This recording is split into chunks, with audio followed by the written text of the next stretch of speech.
Well, hey there, and welcome to my channel. I'm Crafty Kathy, and today I have for you 40 of my top fall Dollar Tree DIYs in this compilation video. Now, the DIYs may not be in order because it is a compilation video, but I guarantee you that all 40 of them are there. Now, before we start, don't forget to hit that little red subscribe button if you're not a part of our family yet, because we would love to have you. And also, if you do like this video, please give me a big thumbs up. Now, enough of my blabbing and let's get into it. DIY number 1. I have 3 wooden boxes that came from the Dollar Tree and this beautiful chalk paint from Home Decor called Nantucket. I'm going to give my boxes one good all over coat.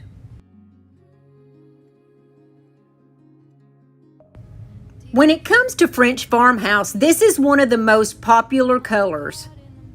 And also, I've noticed the past few years for fall, it's becoming very popular.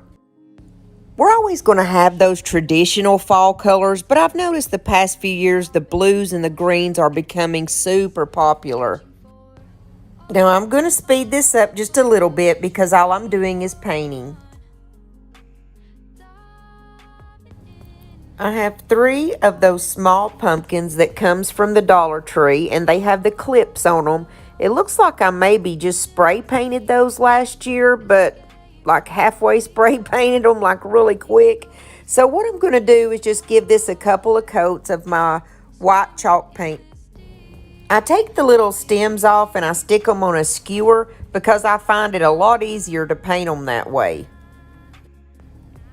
I went out to my pile of barnwood and I grabbed this one plank, and I'm going to take the boxes and I'm going to lay the back part down flat and just set the little box right inside of the lid. Then I touch up underneath the boxes because I totally forgot to paint that part. I have this gorgeous old belt that I don't use anymore. We're going to put this on the boxes, and we're going to try out my new Monvict non-dripping glue gun. I hope it works well because I get so tired of my glue guns dripping all over the table.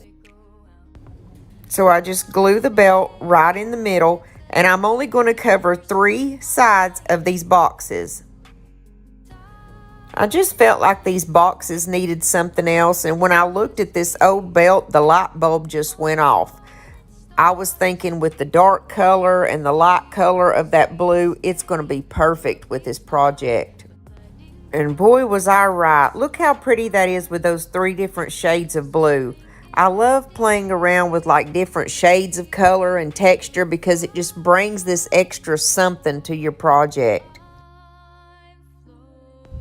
One thing I forgot to do though was take into account the extra width that's going to add to those boxes when I put that belt around it. So some of those were kind of tough to get back into the box lid, and I just had to glue them together. I measured it out and left about 4 to 5 inches in between each of the boxes. And I have this pretty little acorn that came from the Dollar General last year for just $1. I took the little handles off of it, and I'm going to put it at the top. But the first thing that I wanted to do is distress it with Nantucket. I went all around the edges and all around the front.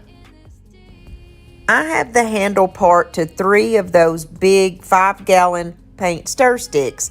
We're going to have to stick 3 of these together in order to put that underneath that acorn, because it's concave and it's not going to stick down on the board. So I just glued these together with my hot glue gun, and then I'm going to glue them underneath the acorn. I'm going to use my medium strength Surebonder glue to make sure that I get a really good hold.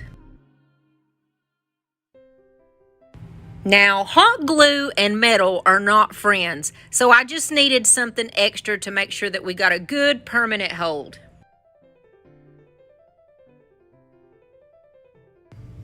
I have a pool noodle here, and I use it in place of the floral foam because it's so much cheaper, and I like it better. I just cut it in half and then cut it in pieces, and I'm going to put about 2 pieces down in each box.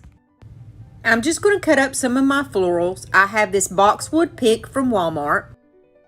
And then some of the other florals that I have do not have the name on them like this one here, but it is the dahlia. I'm pretty sure it came from Dollar Tree last year. And look at these fall peonies they have. I think this color is just, oh my gosh.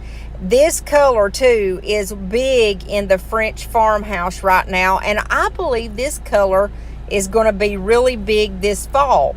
So all I did was just cut up the pieces, and I'm just putting piece by piece in the top box, the middle box, and the lower box.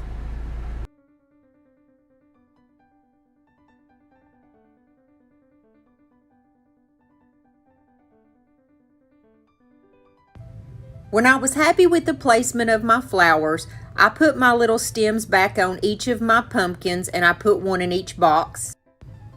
I'm going to make 2 bows from some of my supplies that I got from burlapfabric.com.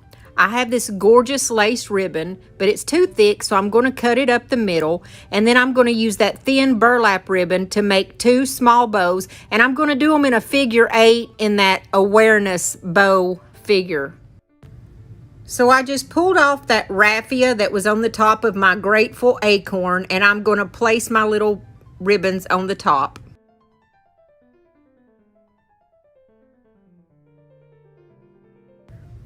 I felt like my bow still needed something, so I took a darker colored button and a lighter colored one, and I placed them right in the center of the bow. Then, in order to make it all cohesive and go together, I did the exact same thing with the buttons on the front of each of my little boxes.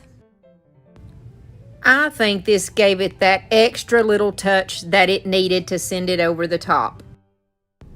And then I took this beautiful pampas grass that is an orangey yellow color, and I stuck it right in the top of the grateful acorn. And guys, as always, the camera cannot do this justice.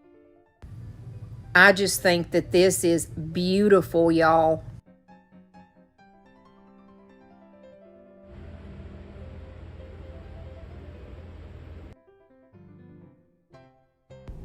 The color of these flowers with that color of the blue is just wow, is all I can say.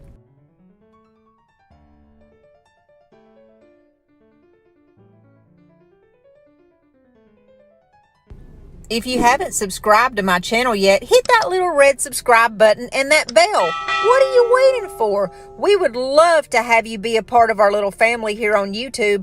And beside the bell, if you click the word all, it'll show you every time I upload. DIY number 2. I have one of those foam pumpkins that came from the Dollar Tree from last year, and I must have already painted it from a previous DIY.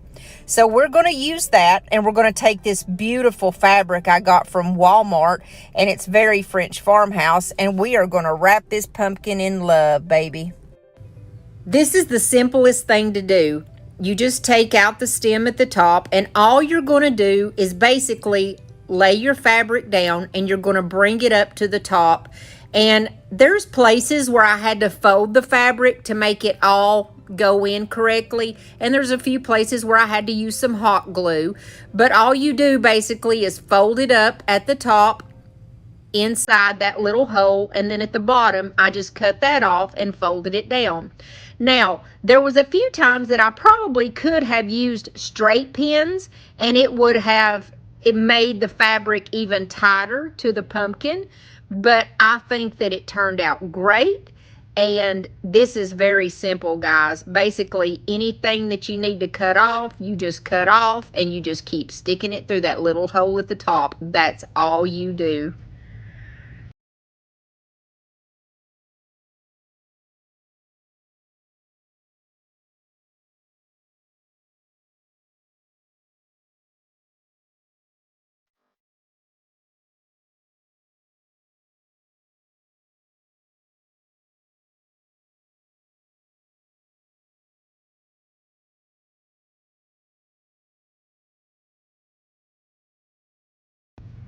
Last year, I ordered some corks by accident off of Amazon. I don't know what I was trying to order, but I never sent them back. But they make perfect pumpkin stems, y'all. This was so cute.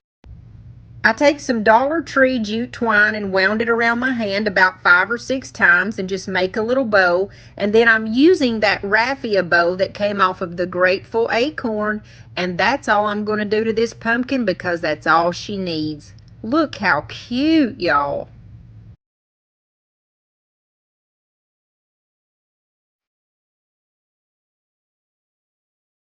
DIY number 3. I'm taking this window outside to spray paint it, but I wanted to show you how it was before I did. Remember in my last video when I decoupaged that window with that beautiful fern paper? Well, this is her sister. That was Mary. This is Martha. So what we're going to do is just take some 220 grit sandpaper and I'm just going to sand it out real good and kind of make it look a little old again in some spots. Look at this beautiful plaque that I got for only $1.99 at the thrift store. It came from Hobby Lobby. It has a tag still on it for $6.99, so it's never even been used, and I think it's beautiful. So I'm going to put some hot glue down around the center of the plaque, and that is where I'm going to put my sign. I took my molds and some modeling clay and I made 4 corners for this picture, which turned out beautiful, and I painted them a green color. But then at the end I had to end up taking it off because they went flat. I squished them or something. But anyways, it was a nice thought. I figured I'd show it to you. I cut up some ferns and some berries and different flowers because I wasn't sure what I was going to use at this point. I've also got some orange ranunculus and some cattails and that green wheat on the right side. I ended up picking out the ferns and those cream colored dahlias. I think they're dahlias anyway, and the ranunculus. All I did was place them on the front, and the easiest way that I could find to get them to stay was with masking tape, and I put just a little bit of glue on there too. I bought this green wheat off of Amazon, and I just think it is beautiful. So I picked a few sprigs and I placed some on each side, and I tied it in the middle with some twine. I just hot glued that in the center, and then I realized that that orange that I had was too much of a bright orange. I didn't want that, so I used a more muted tone of orange in the top up there, you can see.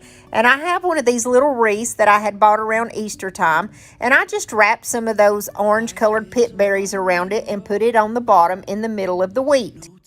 And this project's done, and I think it's beautiful. If I can find the green wheat and those orange flowers at the top on Amazon, I will link those for you guys in the box below.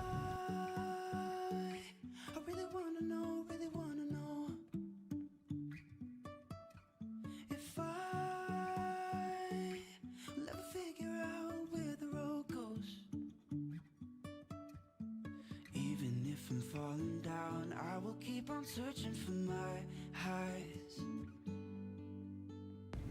There was 12 of these beautiful little wreaths that came from Amazon, and I will link those down below. And I believe, now that I'm looking at these orange flowers, that they were eucalyptus leaves in this orange color. And I know I bought them off of Amazon last year.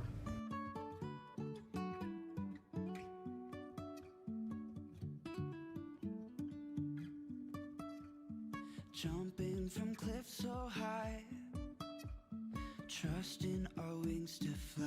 DIY number 4.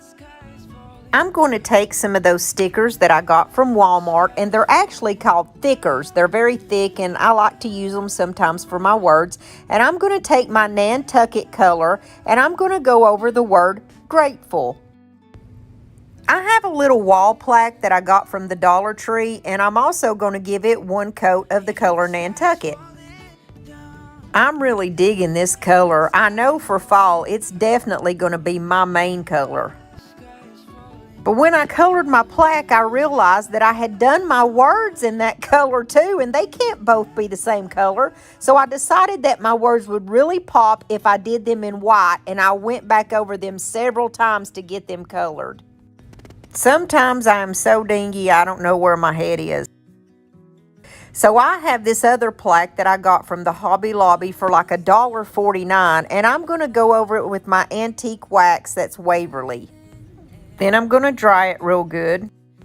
So then I took the word grateful off of my plaque, and I'm going to do any touch-ups that I need to do. And there's a couple little spots where I did have to use my hot glue gun. With my hot glue gun, I put that second plaque around my word grateful. I've got a little bag of these beautiful little small leaves that I got off of Amazon last year. They're little wooden leaves and flowers, and I'm going to take 3 of those leaves and I'm going to color them with the Waverly Antique Wax, and I'm going to just place them in different spots around my picture. I will link these below too. I took some raffia. Well, it's actually that child-size hula skirt from the Dollar Tree, but it's the same thing. And I wrapped it around my hands about 5 times, and then I squeeze it together in the middle and tie it to make a bow.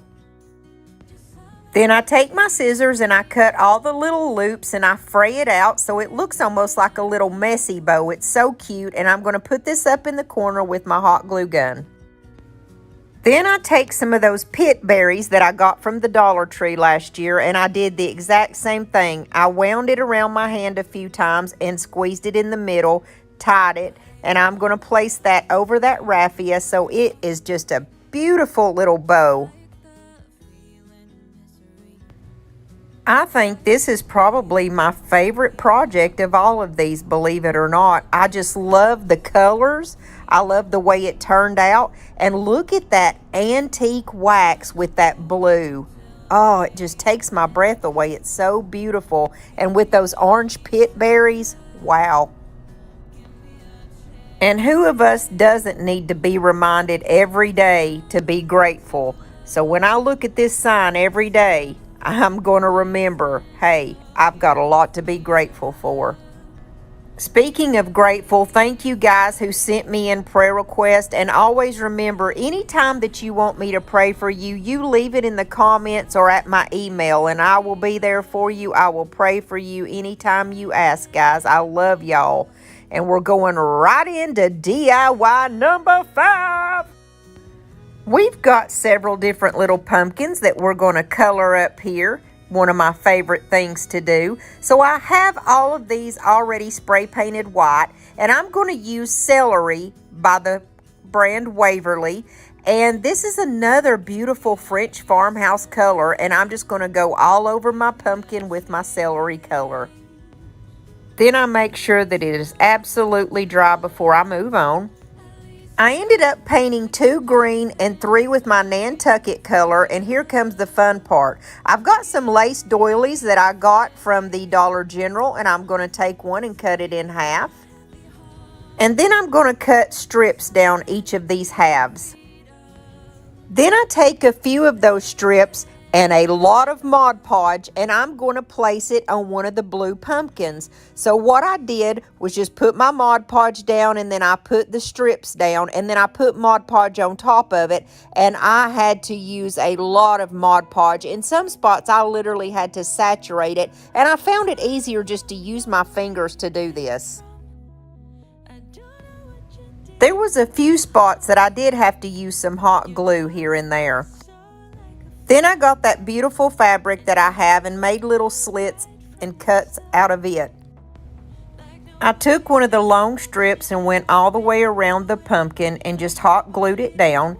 And then I took another strip and went around the pumpkin with it.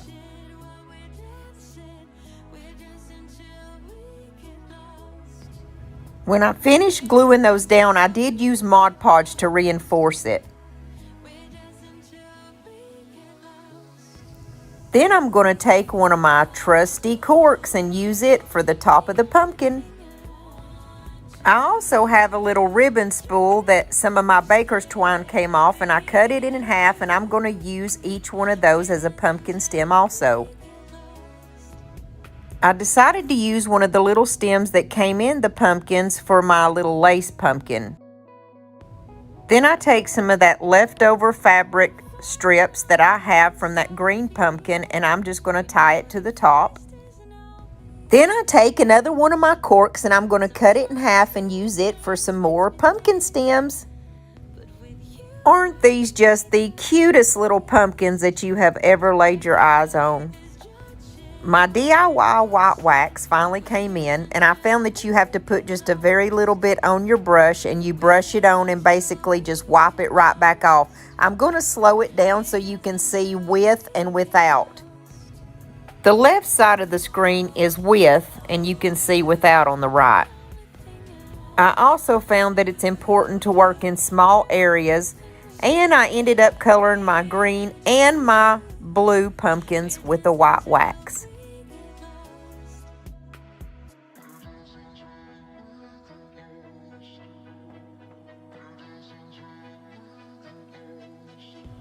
I took a little piece of the green fern and I'm going to just tie it along with the wrap on my little green pumpkin, and it looked beautiful. And can we just talk about this basket for a minute that I got from the thrift store? Look at this basket. I am so in love with it. I don't know why.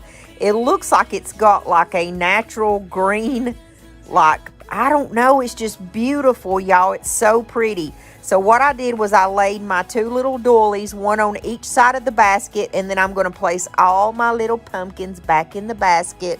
Oh yeah, I forgot. I did lay down some rose garland that I have. I'm going to try to remember to link all these flowers and stuff down in the description box below, but if I forget, just remind me.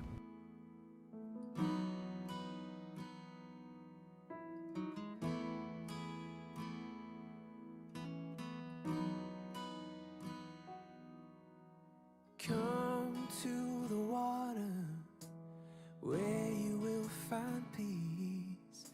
Take a step into the river. Get down on your knees. Come to the mountain while taking in the view. You will find that life is greater than you knew. When you go through the storm, I will hold you, keep you warm. When you stay in the night, I will shelter, I will fight, I will fight.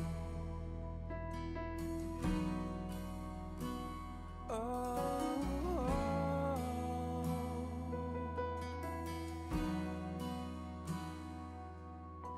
you're broken and you're shattered at the point of no return. You pick up the pieces and you let the bridges burn. So come to the water. Our last DIY, guys, number 6. Take a step into. I have a little piece of balsa wood in the shape of a square, and I have another little piece of balsa wood that I didn't end up using. I have my Celery by Waverly, and I have these two beautiful verses, Be joyful in hope, faithful in prayer, and thankful, grateful, and blessed. They both came from those little Dollar Tree calendars. So I'm going to take my green color and I'm going to totally color this block. I noticed everybody has been making these pumpkins out of squares, pieces of wood. So I thought, you know what, I'll give my go at it. I cut the excess pieces off of the little calendar pieces, and then I'm just going to glue those one on each side of my little block with my glue stick. When I finished the first side, I flipped it over and did the exact same thing to the second side.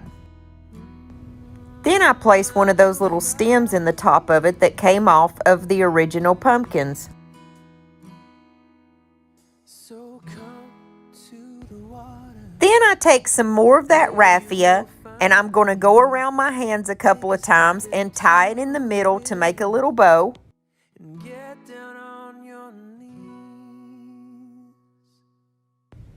And I'm going to do exactly like I did before, where I take my scissors and I cut all of the little loops out so it will be flippy and look like a little messy bow.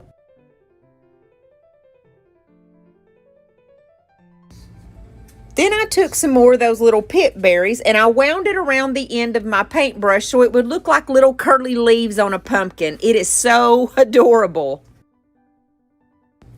I took one of those little wood leaves and painted it green, and we're going to place that right in the middle of the bow to top it off. I love this verse. Be joyful in hope, faithful in prayer. And here's the other side with the grateful, thankful, grateful, blessed. Number 1, we're going to make a Dollar Tree lantern.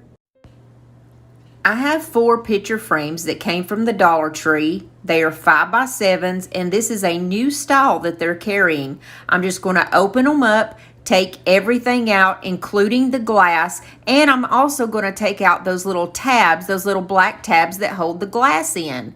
Then we're going to start by just putting them together side by side, and you just glue them together.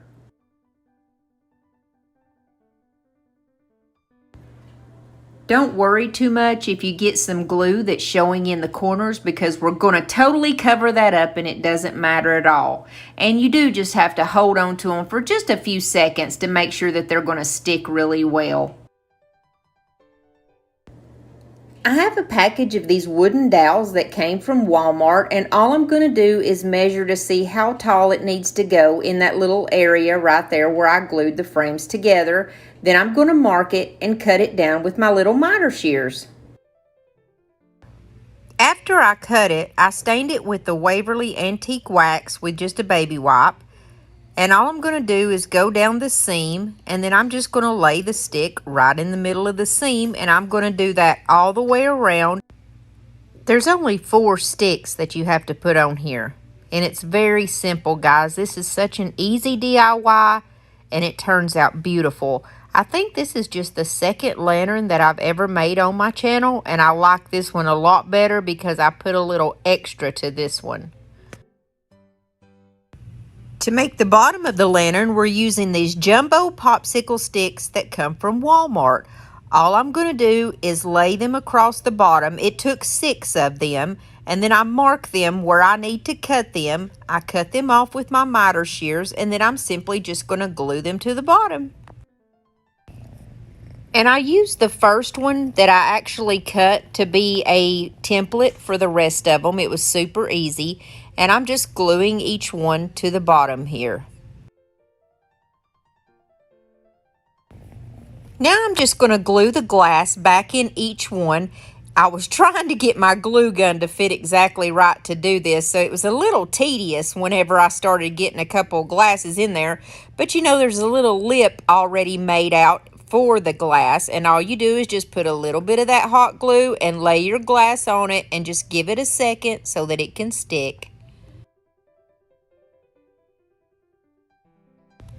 I should have done this before I glued these down, but you live and learn. I took my antique wax from Waverly, and I just used a baby wipe and a paintbrush to get it on the bottom and then to wipe it off, and then I just let it thoroughly dry. I have a top to a candle that I had previously used, and then these 2 boxes that came from the Dollar Tree. I'm going to sand down this top box because it just needed it, and then I'm going to give it a few good coats of paint after I wipe it off. Then I just take my Waverly paint in truffle. I gave that biggest box 2 coats, and then the Bless Your Heart box, that white box, it also took 2 coats and a little bit of extra, so I guess you could say 2.5 coats. And then on the sides of the boxes, I purposely kind of was very wishy-washy with my painting and very haphazard because it was black at first and I wanted some of that to show through and look very rustic.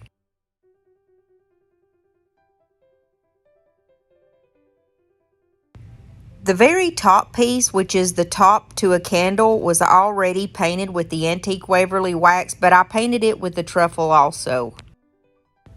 I have this random piece of hard plastic. I have no clue where it came from, but I was like, oh good, I can use this. So it was painted black, and I just kind of put a couple of little brown stripes with that truffle color just so it would look rustic also. And what I'm going to do is take two small pieces, about 4 inches of that jute wire, you know, the jute that has the little wiring through it. I made a circle, and then I'm going to put it inside that hard plastic and just glue it in. I had twisted it together just so it would look like one, you know, larger complete piece. And then I'm just going to glue that right on the very top of that candle topper. Then I'm going to take that smallest box and I'm going to glue it onto that larger box. Then I am going to measure, make sure that everything is correct.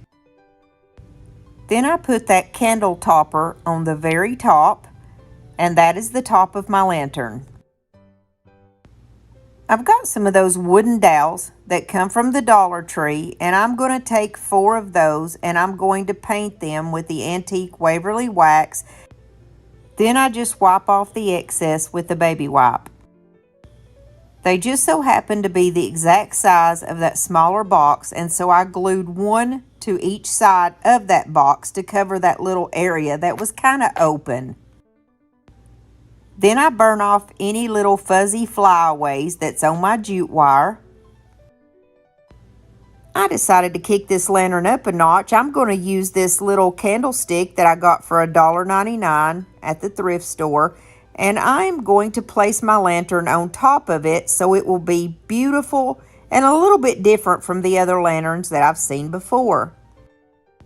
In order for it to have the best bond I can think of, I'm going to use my Star Bond products. I laid the lantern down on its side, and I'm going to use the medium hold in the Star Bond glue, and I'm going to use that spray accelerator because it freezes it hard and instantly it will stick. So I put it down in a couple of spots around the top of the candlestick, and where I did not put that glue, I put the hot glue. And then I'm just going to spray the accelerator on the bottom of the lantern and set the lantern up there, and it was stuck. And then I just made sure that I had the placement correct. I'm going to use my DIY brand white wax because I have this orange and gold toned pumpkin that I got from the Dollar Tree, and this is supposed to be a cottage style DIY, so I'm going to tone this pumpkin down a little bit by just wiping a tiny bit of my white wax on the pumpkin and then wiping it off with a baby wipe. The colors that are a part of the cottage style theme are very muted. They are oranges and blues, but they are very light and pale, and that's what I wanted to do with my pumpkin. Now, the blue pumpkin that I'm also going to use is from a previous DIY, and it already had the white wax on it. I'm going to adjust my camera and push it up just a little bit so you can see everything that I put inside my lantern, because this is where the magic happens. And I put down my blue pumpkin first because that orange pumpkin had a hole in the bottom, and it was perfect because I could stick that stem of the blue right into that orange, and it was just perfect. Then I'm going to use these very muted yellow toned leaves that are the maple leaves that come from the Dollar Tree. And I absolutely love this beigey orange colored dahlia bush, and I just used one flower off of it. And then I laid down one of those white burlap looking flowers. And then I have these orange flowers that came from Amazon, and I will link them below. And I just dropped a few of the leaves in there. I didn't want to put too much and make it very overwhelming. I added this adorable little owl figurine that I had from last year, but I ended up swapping it to another one later. I added a couple of the small little pine cones that come from the Dollar Tree. This is a tiny little pumpkin that came from my pine cone pack. And when I went to the beach, I found these magnolia stems that was dried out and this acorn looking thing. And I just added those in there too because I gathered some of those. I took some clear colored Christmas lights that I had because I wanted to be able to plug these in and unplug them. And I just took a tie wrap and I wrapped it around the center so that they would kind of stay together. And then I just stuck it to the very top. I glued that tie wrap to the top of the box. And then voila, I've got my lights. All I have to do is plug those in. I added another one of those maple flowers and one of those dahlia stems to the very top of my lantern, and it took this lantern from just a regular old Dollar Tree lantern to something very almost high-end, rustic, and modern. It's very beautiful, very cottage style, and by me putting it on that candlestick, it elevated it to something that looked like it came from Hobby Lobby or Kirkland's. You would never know that this was a Dollar Tree lantern, and I'm so super happy with this DIY. Take a look for yourself. Let me know what you think about it. Here it is with the lights off, because that way I figured maybe you could see kind of a little bit what it looks like when it's lit up. I just think it's really pretty, and if you wanted to, you could put one of those battery operated lights in there, but I wanted one that I could plug in and unplug. So it's your prerogative if you like it better the other way. But I am so happy with this lamp.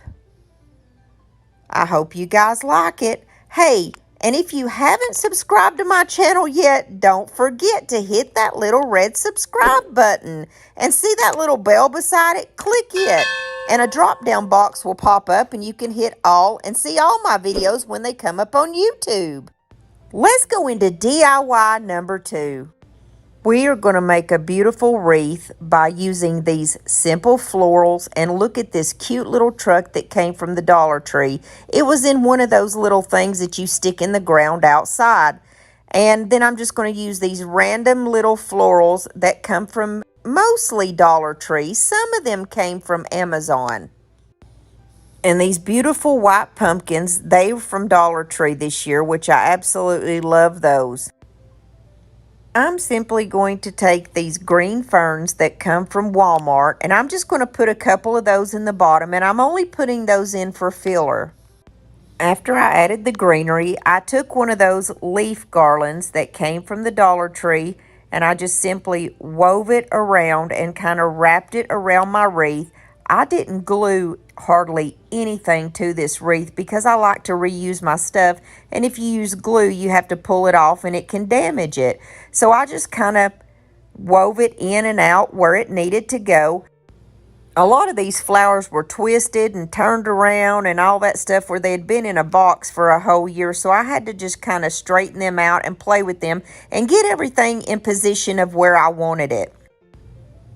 I added a few of those brown burlap leaves that came from the Dollar Tree, and those were very simple to put on. They had a wire connected to them, so all you had to do was wrap the wire around.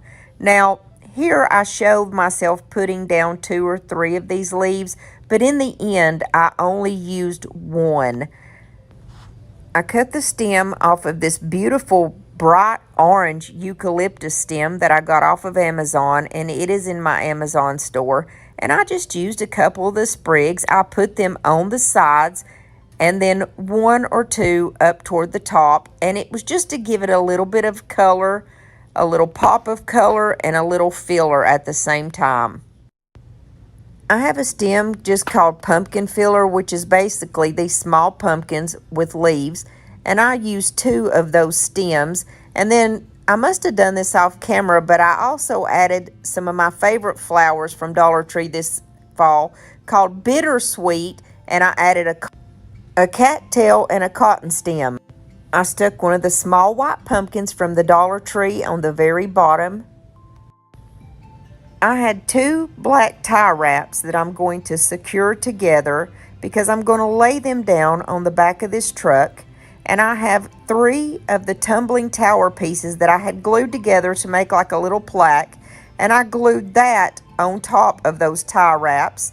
Then I'm going to flip my wreath over and secure that together. That way my little truck will not move at all. Lastly, I took 2 of those little acorn pieces that I got from Florida, and I'm going to glue those in 2 random places, and that is it. That's my wreath, and it's beautiful. This was so simple to make. It was so beautiful, and I'm really proud of this one. Guys, we are moving so quick. Let's do DIY number 3. This is the very easiest of all of my DIYs. You just need a few items and you can make yourself a faux glass pumpkin from Dollar Tree. I used 1 pack of those clear shower curtain rings. There's 12 in a pack, and you need something that's going to go to the middle that you're going to stick your shower rings to. And I thought of a cork. I've seen other people do them with various things, but when I saw the cork laying there, I thought, that's going to be perfect. So I took my cork and I painted it with my Truffle Waverly chalk paint. I just gave it 1 good quick little coat and I let it dry. After I dried my cork, I took that thicker jute twine that comes from the Walmart and I glued it to the cork, and I started winding it around because I wanted this to be what you see when you look at the pumpkin for the stem.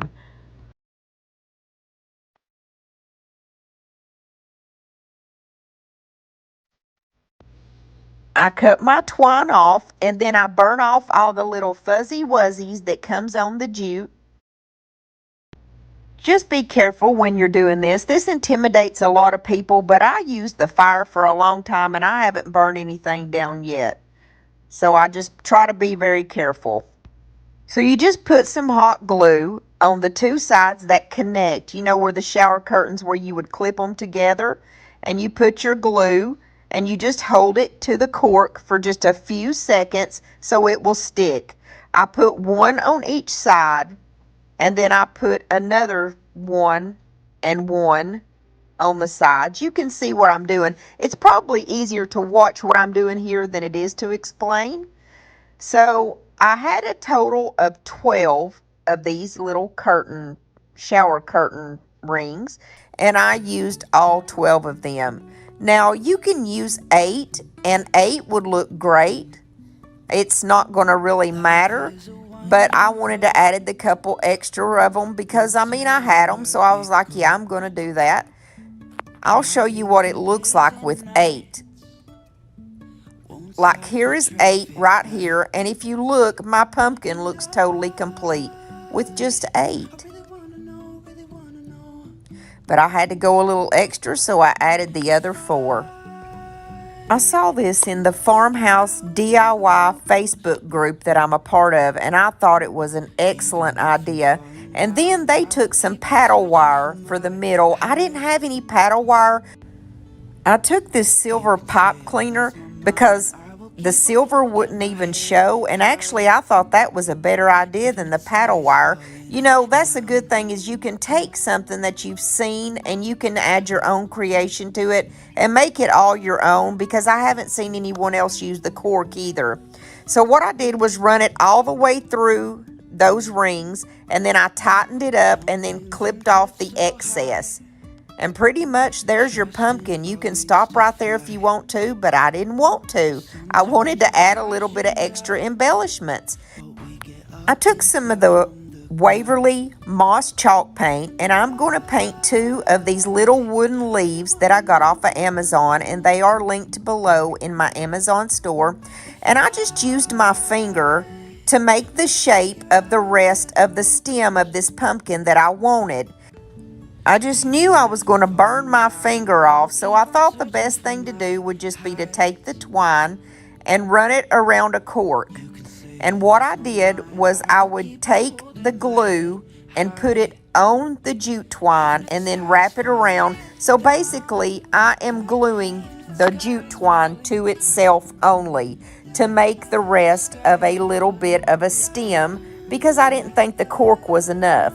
So I just made it to where it came to a point at the top, and then I used a paintbrush to push down the very end of the jute twine down inside that stem, so it looked like a perfect little pumpkin stem when I finished. Then I burn off all the little fuzzy wuzzies from the stem. And I really use the fire on this for a while because when you do that, it creates a darker color on the jute twine, and I like that. So I use that to make it look like a really, really dark, darker brown pumpkin stem. Then I glued my 2 little leaves to the top of that jute so they look like they were standing up behind it. Then I took some of the pit berries that come from the Dollar Tree. I absolutely love these things, and I love using them like they're the little tendrils of a pumpkin. And I just wrap them around my fingers to get the shape that I want, and I glued them behind the stem of the pumpkin. Look at this adorable little bow that I have from TotallyDazzled.com. I thought that would be really cute to embellish my pumpkin with this little bow. It was the perfect touch for my pumpkin. And I think my pumpkin is very different from the others I've seen, and I think it's adorable. So easy and too stinking cute. Look at this thing. Oh, I love it. I stuck in a piece of that little green wheat that I got from Amazon just for a little extra something something on the top. And we're going into our very last DIY. Number 4. All right, I've got one of these Thankful and Blessed pumpkins. It comes from the Dollar Tree, of course, and I'm just cutting off all the little embellishments on it. Sometimes you have a little bit of trouble with those leaves, and I did, but I popped it off finally. And I want you guys to see this gorgeous bandana that I got. I cannot believe that I found this thing at the Dollar Tree. And the colors are so beautiful. It's this blue and this like a salmon or a rose color. Oh, it's just gorgeous. And right away when I saw it, I immediately knew that I wanted to put it on a pumpkin. So the first thing that I did was just laid it out to see exactly how much I needed and where I wanted the colors at, because I specifically wanted the floral, the flowers around the bottom part of the pumpkin. But first I got to cover up the back of this thing because it was driving me crazy with all that glitter. So I've got this beautiful paper that I got from the Dollar Tree, and it looks like wood. It's a light color. The only place I've been able to find this is a little place in Atlanta, Georgia, one of the small Dollar Trees there. I promise you, Tennessee, for whatever reason, does not carry this paper at all. And so I just put down a little bit of my glue stick, well, a lot of my glue stick, all over my pumpkin. I was really purposely getting a lot of it around the edges so that my paper would just stick. And it did. It stuck beautifully. Then I just cut off the excess, and what little bit was left, I just used my little finger sander, which is the best thing in the world. It's linked in my Amazon store if you guys want one of these. You will never regret having one of these. It's one of my favorite crafting tools I have. And you just do it away from you, and it so easily gets that paper right off. I'm sorry that you can't see it that well, but when I lay it on the table and do it, it shakes the whole camera, and I didn't want you guys to get sick from watching the camera bobbing around. But see, all I do is just use it, and it's very easy to get that excess paper off there. So I decided that I was going to have to paint this pumpkin, because if I left it the wood color, it's going to show through, right? So I took this home decor brand that's called sheepskin, is the color, sheepskin. It's almost like a beige. So all I did was one quick coat, a very thin coat over my pumpkin. I meant to tell you guys that the other day my sister got a cancer scan, and it wasn't good news. And so for right now, she has decided to continue to go to Nashville every week for her treatment that she's doing. And she gets another scan in 8 weeks. If it's still not good, she's going to go back on the chemo.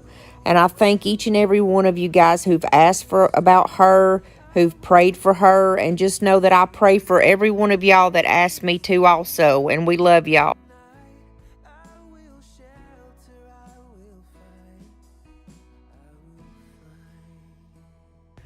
I put a pretty good amount of Mod Podge down starting on the side. It wasn't like sopping wet or goopy, but this is a bandana. It's a little bit thicker and you want to make sure that it sticks. And I like to use my little Mod Podge roller to get out if there's any wrinkles, but this did not have any wrinkles in it whatsoever when I finished. And if you are doing something with decoupage and you are getting wrinkles, just use some saran wrap. I'm usually too lazy to take my fat butt back inside the house and get some saran wrap from the kitchen. So sometimes I do get wrinkles and things, but a bandana is pretty easy to accomplish no wrinkles, you know.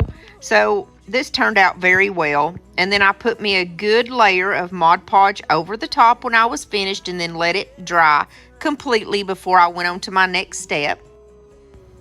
All right, I've got 2 pumpkins here that I have used from a previous DIY, and we're just going to paint over them. I love to reuse my stuff if I'm not using it anymore, and I'm using, the first color that I used was Home Decor brand called Sunset Rose.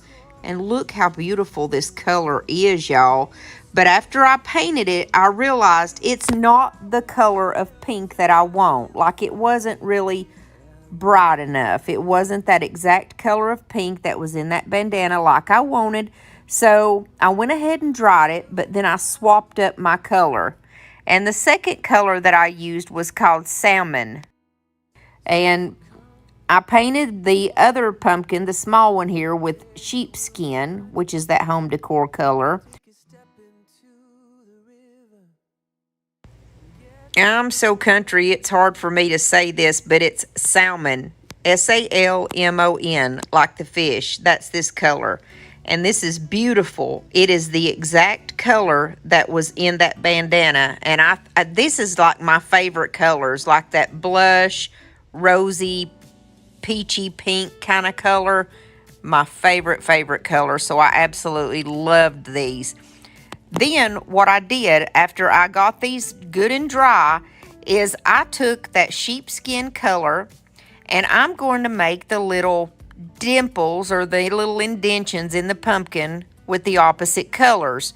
Here I'm doing the sheepskin in that salmon color, and I'm going to flip around on my pumpkin that is the sheepskin color, and use the salmon on it for the little dimples and to go all the way around the edges. This was a cute effect. You know, we're used to distressing with like antique wax and stuff like that, but I wanted to try something a little bit different. And yes, I used my finger. You know, I've told you guys a million times that sometimes a finger is just the best thing to get in there and get it, you know, done. And when I did use my finger and run it back and forth, it made the most beautiful, like textured color. It's hard to describe what I mean, but it was really pretty. I painted the stems with the truffle by Waverly, although I don't know why I colored them because I just wrapped it with jute twine. I guess my thought process was just in case, you know, the jute twine didn't totally cover. So I just put a dab of glue on the back and I wound it around and around and then glued it again, then cut it off, and that was my little stem. I always make sure that I get any kind of little fuzzies or anything that's on the stems. Then I did the exact same thing with my pink pumpkin.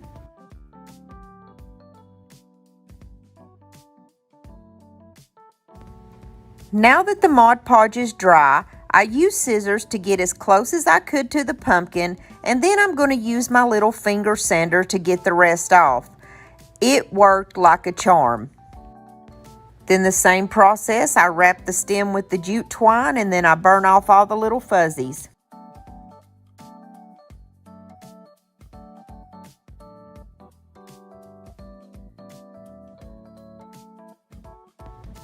I've got this little box decor that came from Dollar Tree last year, and I don't remember what it had on the front of it, but it was around fall time when it came out. What I'm going to do, it's already gray, like the elephant color by Waverly, so I just very, sloppily went over it with the color sheepskin, like very wishy-washy. And my plan is to glue my pumpkin to this, but I want the part that's open to be sticking up in the back so I can stick flowers in it. So when I figure out the placement of my pumpkins for the front, I glue the biggest one, the salmon colored one, on, and I put it on the left side. Then kind of right in front of it is where I'm going to put the white one, the color sheepskin. And I'm going to put them kind of side by side. And then I have this beautiful wooden decor that came from Hobby Lobby, and it's $3.99, but you get it for 40% off. So it was basically about $2 is all you pay for this. It's good thick wood. It's beautiful. It says faith, hope, and love, and I just absolutely love that. My thought process was here to let some of that wood color show, so I used the color sheepskin to go over faith and kind of half of the word hope. Then on the word love, I'm going to use that salmon color and cover it. And I'm kind of doing it like distressing, you know. That's kind of how I'm painting this, like I'm distressing it almost, so that wood color will show. So I do the word love and half of the color of hope in salmon. I kind of wanted it to be like an ombre effect where the word hope is almost like ombre. It's both colors. Then I'm going to glue that right on the front of my pumpkin. This is such an easy Dollar Tree DIY, and it is so stinking cute, y'all. It is adorable. All except for that little Hobby Lobby, you know, wood piece. It's Dollar Tree. Look at these beautiful Dollar Tree flowers. They're called hop bush, and the color is just glorious. So I cut these apart. I'm going to put 3 of them in the back, sticking out from the right side of the pumpkin. And then I'm going to put 2 sticking out from the other side of the pumpkin on the left side. I put down a couple of pieces of floral foam so I can have better control of where I'm putting my flowers. After I got all of my flowers on the way that I wanted them, I had a couple of little wood leaves that actually came on one of these pumpkins, and I took it off, and I'm just going to stick them right back on because they're already colored with the Waverly antique wax, and so I'm just going to stick them right back on. Why not reuse them, you know? I took a little pine cone out of my pack and I put it by one of the pumpkins because why not? At this point, I couldn't stop. I was just going crazy. I was thinking of all different kinds of things to add to this. And I even added a white hydrangea bush just so it would mix in and look beautiful. And this was my favorite DIY. I think it is just awesome. I reused a little lace ribbon that came on one of the pumpkins that I ripped off at the first of the DIY, stuck it on the salmon, and then I thought, you know what, I'm going to put a little jute twine ribbon on. So I wrapped some jute twine around my fingers 5 times.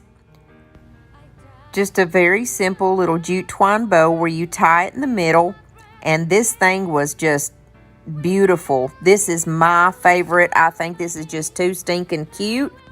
I am loving these colors for fall. Let's jump into DIY number 1. I have 2 of the foam pumpkins from the Dollar Tree, and I am just going to take all of the little stems off of them, and be careful because when you pull that tag off, sometimes you can, you know, kind of mess them up a little bit. You don't want that. And this pumpkin has a little ridge on it. Do you see where I'm pointing right here? It probably doesn't bother anybody, but it kind of bothered me, so I figured instead of using just regular chalk paint, I'm going to take it up a notch, and I'm going to add a little baking soda to thicken up my chalk paint to try to cover up that ridge. I never measure my paint whenever I'm mixing it up with the baking soda. I think other people use a 1-to-1 ratio, but I just mix it up until I think it looks like it's the consistency that I want. I'm using the color called Sheepskin by Home Decor. I just mixed it up, and I'm going to paint both of my pumpkins with just one good thick coat. After I got both of them painted, I used my little craft dryer to paint them, but if you do use the baking soda, just be careful not to use that craft dryer too close to that pumpkin because you will crack that paint. I'm just letting you know some of the mistakes that I've made in the past. That way, you know, it can save you from having to redo your pumpkin when you crack your paint.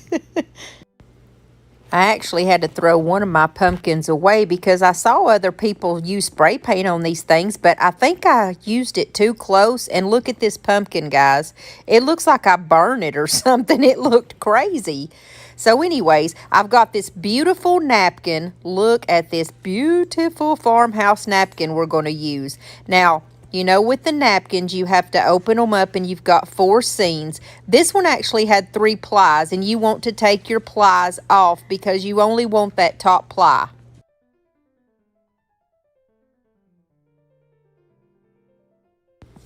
So I just simply cut off one of the seams because we only need one. Then I figured out my placement on my pumpkin. And I like to use water to separate the seams because that way it doesn't have such a straight edge, and it just looks more natural that way. I put my layer of Mod Podge down, and then I used a brush just to blend it in real good because I didn't want a goopy thick layer. And then I laid my napkin down, and I start from the middle, and I start to kind of push it and kind of let it fall where it wants to.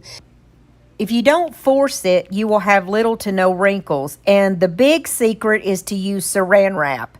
Now, the saran wrap is because you can actually touch it and it will not pull that napkin back away on your fingers. After I got it down, I wet a paintbrush and went back around the edges so that they would look more natural and not be like a perfect square. I'm going to use a color called King's Gold by Apple Barrel, and I'm going to start off by just blending it all the way around the picture and just kind of blending in that yellow that's on the napkin to the yellow that I'm using. And then I just continued all the way around the pumpkin, and I just gave it one good coat.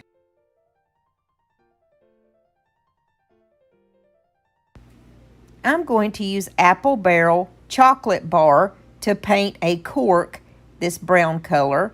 And when I finish painting the cork, I'm going to use my craft dryer to dry it, and then I'm going to stick it in the top of the pumpkin for the stem. Then I took the red pit berries from the Dollar Tree and I just wrapped them around a pin to make it look like the little curly tendrils of the pumpkin, and then I just wrapped it around the cork and cut it and then fixed it the way that I wanted it. I wasn't able to find raffia this year, so what I've been using is one of those child-sized hula skirts that was at the Dollar Tree in the summer, and then I took just a few strands of that off and I just wrapped it around the cork as well. Then I take my white wax, which is DIY brand, and all you do is you just wipe a little bit of this on your pumpkin and then you wipe it right back off, and it creates this gorgeous natural effect where it just kind of lightens it up and it's really pretty.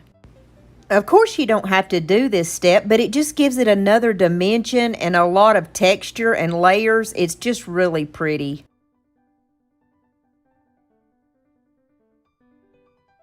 And to finish my pumpkin off, I chose these cute little white, they look like little white wildflowers. They just looked very farmhouse and country to me. And I just glued a couple of those to the top. And I have this beautiful, gorgeous farmhouse pumpkin. I thought this pumpkin was adorable, but I did not quite like the cork on the top. So I swapped it out for just one of those stick pieces that they had at the Dollar Tree. And I added some more raffia too because I felt like it was missing something. This is absolutely my favorite of all of my foam pumpkins now. Of course, because it has the chicken.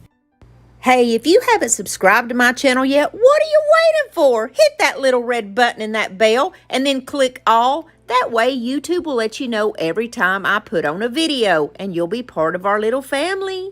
All right, this one is the easiest foam pumpkin. You don't even have to paint this guy. We're going to use a shirt to create a beautiful, shabby, chic, gorgeous pumpkin. The easiest spot to get the material that I needed was going to be in the sleeve. So I cut the shirt off at where the armpit would be, and then I realized that I needed to cut it off at the bottom too, because this was a long sleeve shirt, and you really don't need that much material. So I opened it back up, and I'm going to make the hole in the top of my pumpkin. And basically all you have to do is just tuck the shirt inside that hole, and there's going to be several places that you have to kind of manipulate, and there may be a few spots where you need to put just a dab of glue so that it will lay down correctly. And then after that, I just stuck a twig in the top. Then I took some of that black wire that comes from the Dollar Tree in the automotive section. It's not hard wire, but you can wrap it around your paintbrush and make the little tendrils. Then I just wrapped it around the cork of the pumpkin. When I wrapped it, the little curly cues came undone, so I just used my finger and the paintbrush to just kind of get it the way that I wanted it. And then I put a couple dabs of glue so that it would stay put.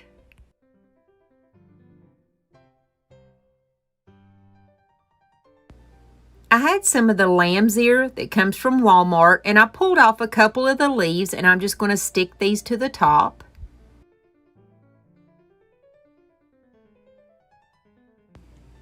And I'm going to add a couple of my small solo wood flowers. I have one that's already painted a pale yellow color, and I put it on. And then I have this blush pink by Apple Barrel. And what I do is just spray a little squirt of water on the flower and then put the paint right on it instead of dunking it and doing all that. And I find it so much easier. And I just glued my little solo wood flowers to the top, and I still felt like it needed something. So I added a beautiful jewel that came from my Totally Dazzled. And I'm going to leave that down below because a lot of people ask me where I get my Totally Dazzled at. And I absolutely love them, and I love to finish up a lot of my DIYs with them. It's easy and inexpensive and a beautiful result. We're moving fast to pumpkin number 3. When I was in Florida, I found that blue and white plaid tissue paper from the Dollar Tree that I had been looking for everywhere. So we're going to put this plaid color tissue paper on the top of that other white pumpkin that I painted at the first of the video. I felt the best way to get this tissue paper on my pumpkin was to cut it in about 1.5 inch strips. After I had them all cut down in the strips, then I took those strips and cut them in half.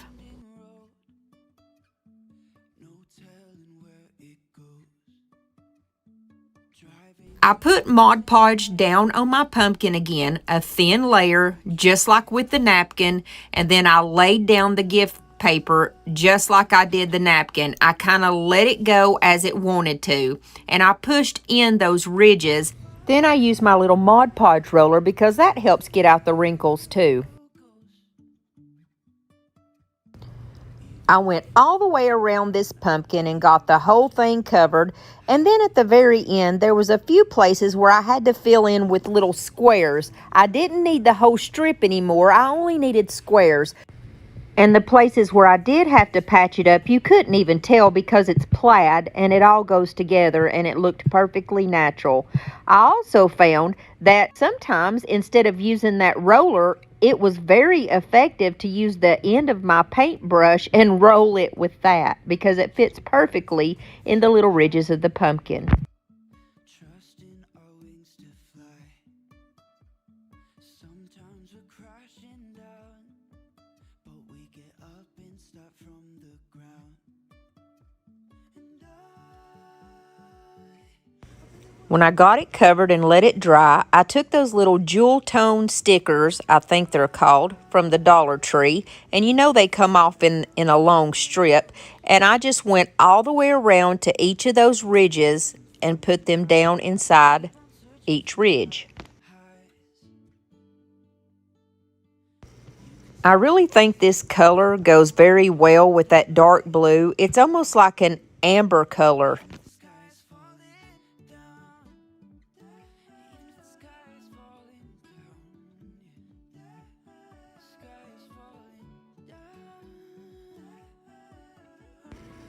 I took some of the floral foam and I cut it and I stuffed 3 different pieces down in the middle part of my pumpkin because it's hollow. Then I took some of that Spanish moss and I put it all around the top of the pumpkin. And then after that, I took some of these beautiful blue peonies that I got from Dollar Tree and I cut them off of the stems. And I took some more of that hula skirt that I'm using and laid it down across the top. And I've got some ferns that come from Walmart and I cut them off of the stem and I just start sticking those in there one by one.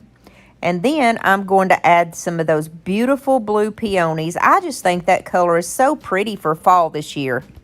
I must admit, I've never thought of navy blue as a fall color, but it is probably the most popular color this year, as a matter of fact, in home decor. So I just kind of made my little bouquet here, and it turned out so pretty.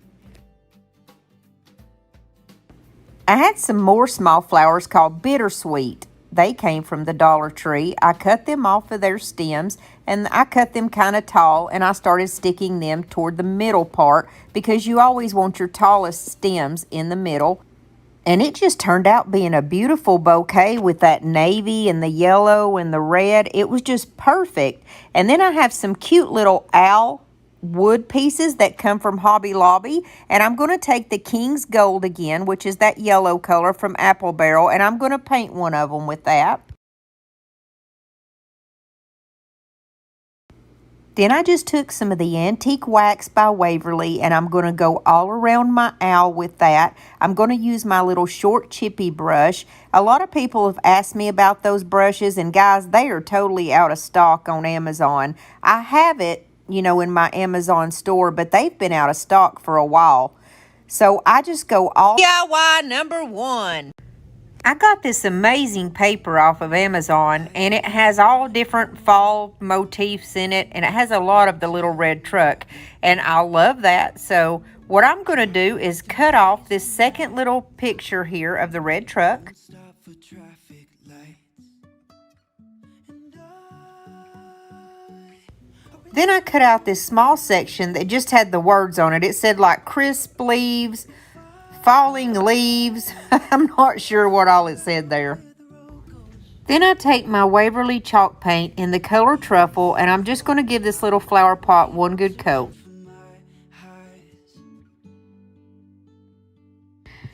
Then I'm going to just lightly distress it with the color Mineral by Waverly. I want to put this whole strip around my flower pot, but it's not going to go perfect because the way it's shaped. So basically you just have to cut pieces of it off and put pieces of it around the flower pot. I like to use my Elmer's glue stick when I do this because you don't get any bubbling or any wrinkling when you use the glue stick. But I quickly found out this cardstock is so thick that I had to use some Mod Podge to get it to stick. And then I just kind of sealed it around the sides to make sure that it would be, you know, have a good seal. And then I just kind of very, very lightly went over the top of it. I'll link this down below for you guys in my Amazon storefront. I'm just amazed by it because it's such good quality, it's thick, and I like it so much better than Hobby Lobby's. Now when I use Mod Podge, I have a little Mod Podge roller that I use to get the wrinkles out, but I didn't have it, so I'm using my paintbrush to like roll over the front of it. Don't judge me, I have no idea where that thing went to. I put a small bead of hot glue on the words because they're going to go there on the top part of my little terracotta pot. I'm going to use my moss colored chalk paint by Waverly and some baking soda. I'm really bad about not measuring this. I just mix it up to the consistency that I like. Sometimes I like it a little bit thicker, sometimes I like it thinner. I did put a lot of baking soda in this because I wanted it to be very thick and almost have like a concrete look to my pumpkin. This is just one of those little white pumpkins from the Dollar Tree, and I gave it a really good thick coat on there. I just think it's really pretty with this moss color. Oh, it turned out beautiful. Then I took my DIY white wax and I'm going to go over this pumpkin, and it takes a very, very little. You work in small sections and you put a very little bit on and then you just wipe it off. And I think it makes a big difference. It's so pretty. It just lightens it up and gives it another texture. I really like this. Then I take some Spanish moss and I'm going to put that down in my little pot, but so I don't have to use so much of it, I actually put the bag down in there. You can put anything to fill that in. And then I just put a little bit of the Spanish moss on the top and I set my pumpkin down in there. And then I'm going to take that little raffia bow that came off of something else. I'm not sure what it came off of. And I'm going to glue that onto my pumpkin. And I always like to cut open the ends, the loops of the bow, and just kind of flip them out because I think that makes a cute little fun bow. It kind of looks like a messy bow. Then I take my baker's twine that I get from the Dollar Tree. I have brown and white and orange and white. I'm going to take my brown and white and go around my fingers about 5 times and just cut that off. I'm going to do the same thing with the orange and white about 5 times, cut it off. And then what I do is put those two together, pinch them in the middle and make a little bow. And I'm just going to tie that in the middle. And then I'm going to cut those loops open just like I did with the raffia. And I'm going to glue both of those down. One of my favorite ways to finish my bows off is with buttons. So I found one big orange one that I liked and I placed it in the center, and I couldn't really find another button that I thought looked good. So what I did was I picked out a small little brown leaf out of this pack that I have, and I'll link that below too. And I just thought that looked cute together, so I left it as is and glued it. Then I just finished it off with a couple of little leaves, about 2 on each side, and that's it. Now, if this is not just the cutest thing I have ever seen, then I don't know what is. I love this. It's so sweet. We're going to move right into DIY number 2. This one's more of a makeover. It's one of those little red trucks that I picked up at the Dollar General for $2. And I take my Folk Art Harvest Orange color, and I'm going to take my black chalkboard paint that I pick up from the Dollar General. I'm going to mix those around, and it's going to give me this beautiful dark orange color, and that's exactly what I want for my truck. Almost like a rust color. I just went slow and took my time, and I dried it in between coats, and I ended up giving it 2 full coats.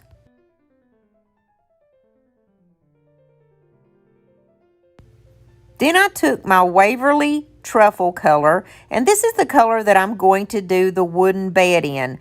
And after I did that, I even went around the truck in a couple of spots, around the hubcaps and things like that, over the fenders to dirty it up a bit.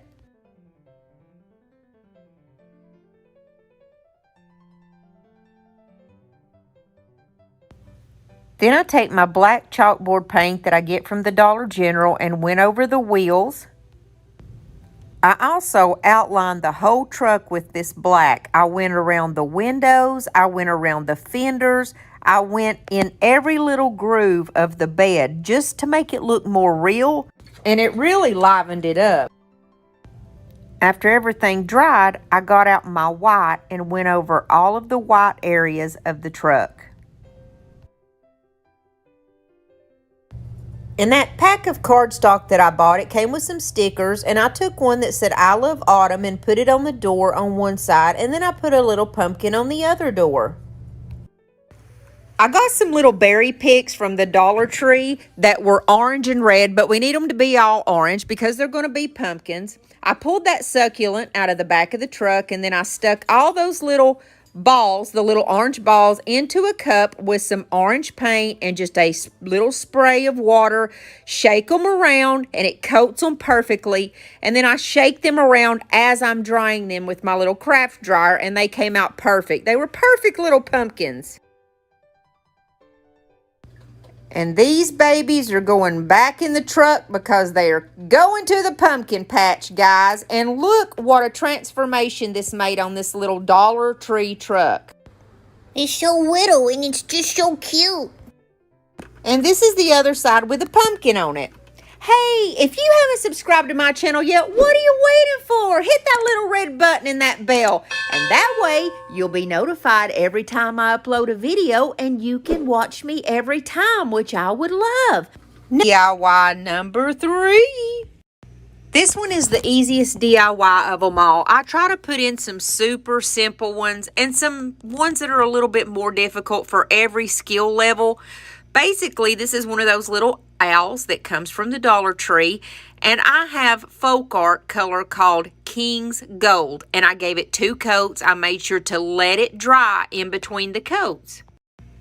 Then I simply took a little bit of my DIY white wax, and I'm going to mix it in with my black chalkboard paint, and it gave me this really dark gray color, which I put all over the owl in small sections, and I just wiped it off. Now it did pull up the paint just a little bit, so I went real slow and was real careful, and that's all I did, guys. Sometimes when you buy things from the Dollar Tree or the dollar store and they look kind of, cheapy, all it takes is just some little something to bring out that beauty in it and make it look like it came from a higher end store.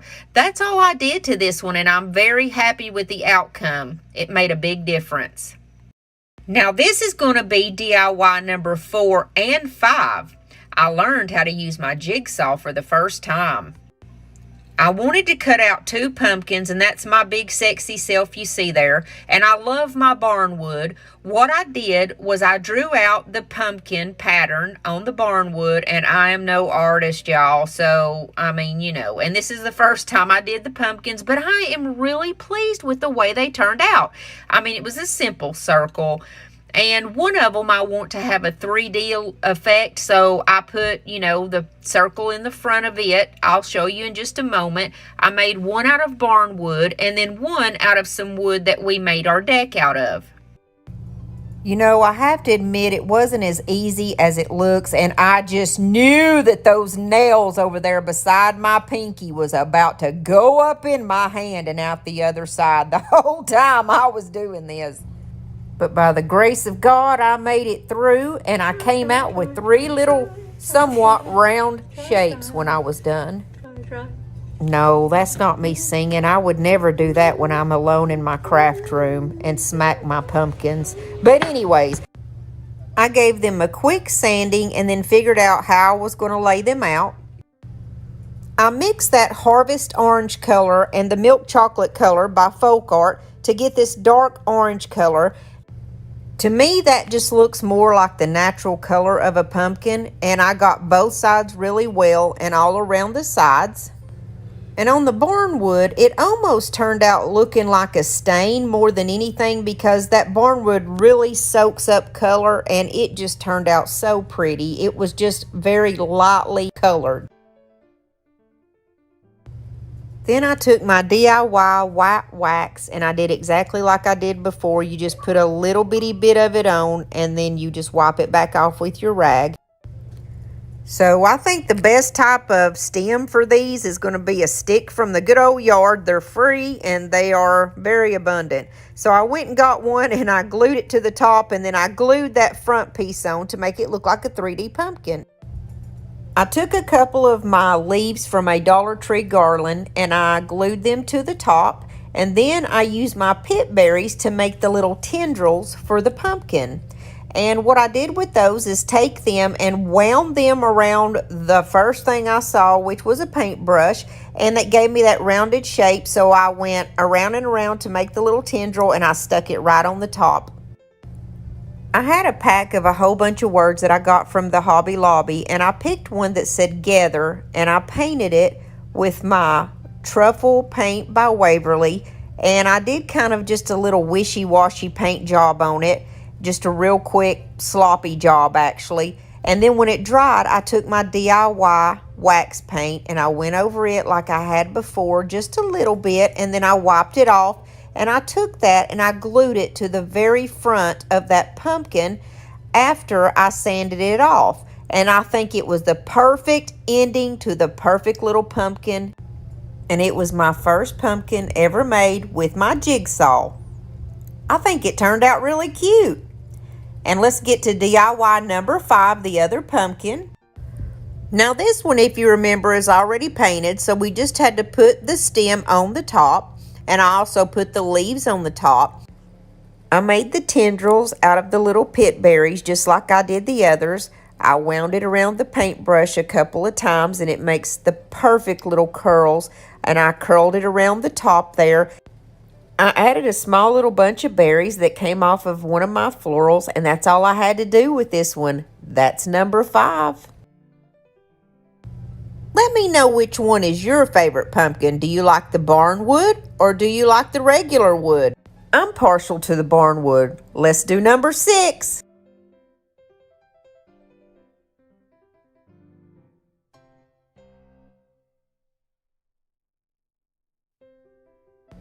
We're actually going to make a small tiered tray. I got this candlestick from the Goodwill for $2.99, and there wasn't much needed to be done to it. It was already perfect color, so I just put a little antique wax on it, wiped it on and wiped it off. And then I'm going to take these 2 circles that I got from Walmart. They were 97 cents a piece. I'm going to take all the wrapping off of them. I'm going to do the same thing with the antique wax. We're going to wipe it on and we're going to wipe it off. What's a tiered tray video without a tiered tray? And I realized that my tiered tray has a big rooster attached to the top of it. If you guys remember in a DIY that I did back a few months ago where I did a tiered tray and I painted it and upcycled it, we put a rooster on the top of it. Well, it's not going to look right with pumpkins all around it, I don't think, but I'm going to show you what it looks like anyways. I had to come up with a backup tray so you guys could see what it actually looks like on a tray. I'm going to do the bead technique here where I take about 6 of my wooden beads and I put them in with the antique wax, mix it around, and then I'm going to dry it the same way, and it just takes a few seconds and it's perfect. You can only do about 5 or 6 of these beads at a time depending on the size because you don't want to put too many or it's not going to coat them correctly. So I just set them out, let them dry. And with these, I did put too much of the beads in there, so I had to go around and just kind of touch up some. When the candlestick dried, it turned out looking great, and I'm going to lay it down on my first wooden round, and I'm going to use the Fix-All from Dollar Tree, and it's like E6000 to me. You put it in a couple places, and then I'm going to put my hot glue in a couple places. You don't want those to mix, and so I put just a little bit for a permanent hold and a little bit of the hot glue for a temporary hold. And so what I'm going to do is just flip it around, put it right in the very center. Then I flipped it back around. I laid my beads out the way that I wanted them on my round. And I decided what I would use. What I came up with is my Star Bond glue. I'm using my medium strength. Now this is my favorite glue because you can get a absolute fast hold just right away. So the best way that I come up with to do this is to take the medium strength glue and put it right on the bead, and then I sprayed that accelerator down onto the wood round, and then when you put them together, it is an immediate hold, boom, and done, and you're finished. It's that easy. I love my Star Bond glue. I'm going to link that below in case anybody wants that too. So then after that, I did the exact same thing to the top. I just put my glue all the way around the wood round itself and then sprayed my adhesive down on the beads this time and popped it right down on there. And watch this, my head. Okay, there we go. And it's an immediate hold. I love this glue. You have the hold of super glue, but right away, you don't have to wait. And then I just used my little bit of a sanding sponge, just a little bit. Not much at all, really, because it didn't need it. And I went around the rounds, the little beads itself, so I could get just a little bit of color out of there. And here is my tray, guys. I wanted to show you the whole tray, and this is what it looks like up close with the little beads. I think this is adorable, quick, and easy. DIY number 7. We're going to make one of those cute little marshmallows that goes on the tray. So I've got some of those foam dice and some white balloons from the Dollar Tree. And everybody says that you put 2 balloons on there. You just stretch them out and pull it around your dice. It took me a minute to figure out how to do this. And I just cut the bottom of that balloon off. But I've seen other people cut the neck of it off before, which is probably smarter. Other people have put 2 balloons on there, but I felt like I needed 3 just to get a total coverage where you can't see anything but the little white marshmallow girl. This is so cute and so easy. I used a little tiny paintbrush and I just have black paint, and you just make 2 little half moons, and that's her eyes, and then you just make little lines for the eyelashes. And then for the mouth, I just made another little half moon going the other way, just a little small. It doesn't have to be anything big. It's adorable anyway. And then I'm going to use pink, and it's called Cameo Pink. And I'm just going to make her 2 little cheeks there. And that's it, guys. That's her face. You're totally done with her face. These are so cute and so easy. What I decided to do is make a little ribbon for her head because I didn't want to put the chocolate on it. I wanted to do this instead. And I make the little figure 8 bow, press it down in the middle and tie it. And I thought it would be cute to do a little bow with pumpkins on it. And it's brown and orange, so it goes with the whole theme of the tray. And I'm just going to stick that in the upper part, like the upper corner of the little marshmallow. And I did have to glue one little piece down because that way you could see her face really well. After that, I took one of my little wooden leaves out of my pack, and I'm going to paint that brown, stick it right in the middle of that bow, and she's done, guys. It's that simple and so cute.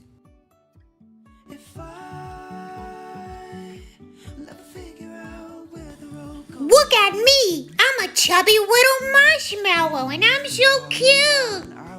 Oh, never mind me. I can't stop. We are moving right along. We're going into DIY number 8. This one is very simple. I just took that little fish bowl that comes from the Dollar Tree, and I got the smallest one. There's 2 sizes. And what you do is you take the twine that comes from Walmart. You're going to place it right in the very center. Go directly around, and every time you go around, you're going to place your glue down and make sure you glue it in that same spot. Then you're going to go around again, and you're going to glue it again. And I glued it to the rope every time I went around, or the twine, I'm sorry. You're going to wrap it around 8 times because you want 8 little marks to make your pumpkin. So basically that's all you do is you keep going around and you keep putting your glue on every single time. It's important to put that glue down every time. Then you're going to flip your bowl upside down and you're going to put some glue right in the center after you get all of your jute twine exactly the way you want it. You can still play around with it and get it the way you want it there on the sides. And that glue is going to go right in the center. Then you flip it back around and you start a little circle with your jute twine. You're going to glue the twine onto itself every time. You're going to go around, put a little bit of glue, and then wound it around, and it's going to go in on itself. And you just go up as high as you want your stem to go. You can have a tall stem, you can have a small stem. It doesn't matter. It's up to you. You're in control. And so mine is just kind of I guess it's a small stem. I like my pumpkins with not having big old long stems, you know. But you just go up as high as you want. Make sure you just put that glue on every time. It's very important. Then when you get it up as high as you want it, you're going to clip it off, and then you're going to stick that little extra piece down inside the stem of the pumpkin. And I did that with a paintbrush, the end of a paintbrush. I just kind of stuck it down in there. Then I took a lighter to burn all the little fuzzies off of here. Just be really careful when you're doing this because I had the small fish bowl and the flame got a little close to my fingers, but it's okay because I'm used to doing this. I'm not afraid to do it. You don't have to do this step, but I think it makes it look better, and I like to burn the rope a little bit longer and make it brown. You know what I mean? And I've done this a million times, and I've never started a fire, so don't be afraid. Then I'm going to embellish it with another sprig of the leaves that came off of one of my florals. I just stuck it right on the top of my stem. And then I glued it down so that it would kind of lay down. I just put it on the jute twine. And then I'm going to put some more of those cute little berries up there. I think that makes it just adorable. It gives it a little extra something. Then we're going to make the little tendrils just like before. I'm going to wrap it around my paintbrush, and I wanted kind of a long tendril and for it to be really curly. And like I said, you're in control of it. However you want it to look is how you do it. And I just wrapped it around because I don't like gluing my tendril on there because I can use it again later if I don't glue it. Then I'm going to take some lights. I bought these lights from the Dollar Tree. It's a little 20-pack, and they're the orange color. You can use orange, or you can use just the yellow lights. Both look beautiful. And you're going to stick them in the bottom of your pumpkin. Then I had to play around with them just a little bit to get them the way that I want. And then you just kind of hide your cord, and voila. This is the cutest thing on this tray, I think. It's so super easy to make, but it makes a big statement. These are just so cute at nighttime when you flip the lights off. All right, guys, we are moving so fast. We're going into DIY number 9. This one is another easy one. I have one of these little milk cans or milk jugs that came from the Hobby Lobby, and I picked one of my stickers off of my pack, and it says pumpkin latte time. And I just think that's so cute. And then I take my Harvest Orange color by Apple Barrel, and I'm going to go around the rim, and I'm going to go around the little handles to the can, and then I'm just going to go around the bottom part of it.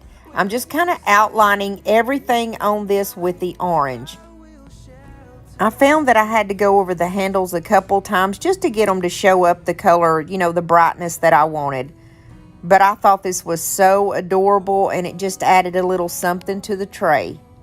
I stuck some berries and a little pumpkin pick in the top. All right, guys, number 10. I got this little wood cutting board in a pack off of Amazon. I'll link it down below. It had like 4 of these and 4 of the little tiny rolling pins. And I'm going to take my Waverly Antique Wax. I'm going to brush it on and wipe it right back off.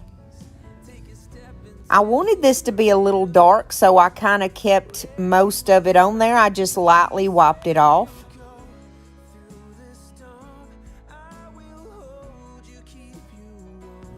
After I dried that, I put glue all the way around the bottom, and I'm going to use my little ribbon with the pumpkin, and I'm going to go all the way around with this. Then I just clipped it off at the ends, and I have this cute little chicken, pig, and cow wooden thing that I got from Etsy. That's where I get all my little small wooden pieces. And I mixed up some of the Harvest Orange with my milk chocolate, and it made that really pretty orangey brown color. I painted both sides of this, and I'm just going to glue it to my cutting board. And then I took that same pumpkin ribbon, and I'm going to make one of those little bows. I think you call them a cause bow.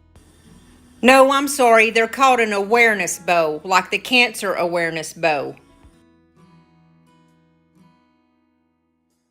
And then you just tie it in the middle, clip it off, and it's going to go right in the center part of this. And that's all she wrote, guys. I just clipped the ends of it off, gave it some dovetails, and that was it. I think this is precious, and I love to have a little cutting board on my tiered trays.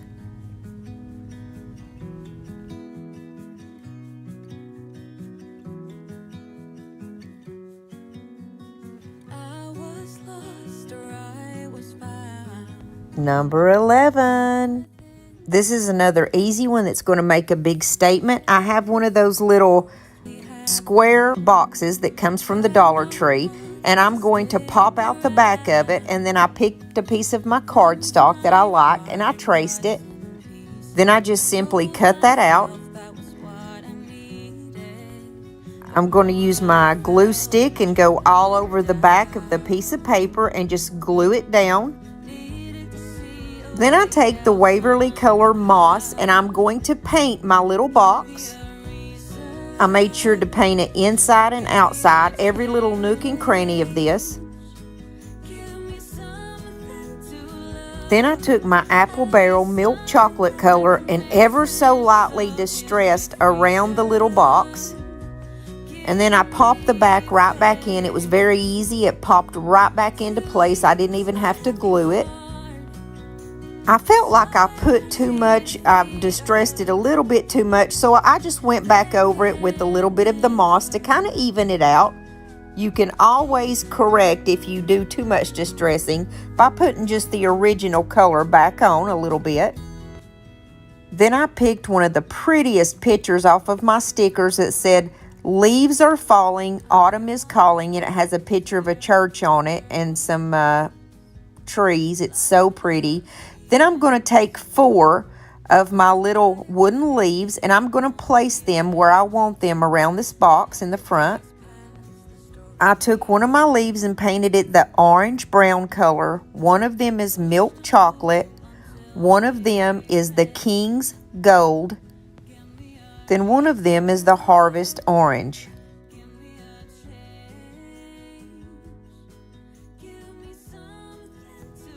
I didn't like that I ended up having 2 orangey colors on there. I wanted a pretty red color, so I took my Waverly color called Lacquer, it's a red color, and mixed it with black to get this dark maroon color, which is beautiful for fall. And I just painted one of my leaves with that. And then I'm going to glue each of these leaves around my box.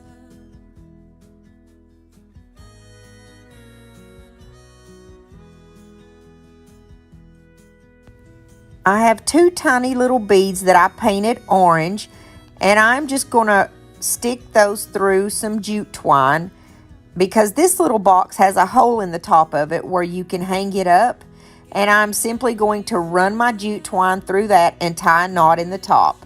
That way I can hang it if I want to. Then I just burned off all the little fuzzies, and that's all I did, and I think this turned out adorable.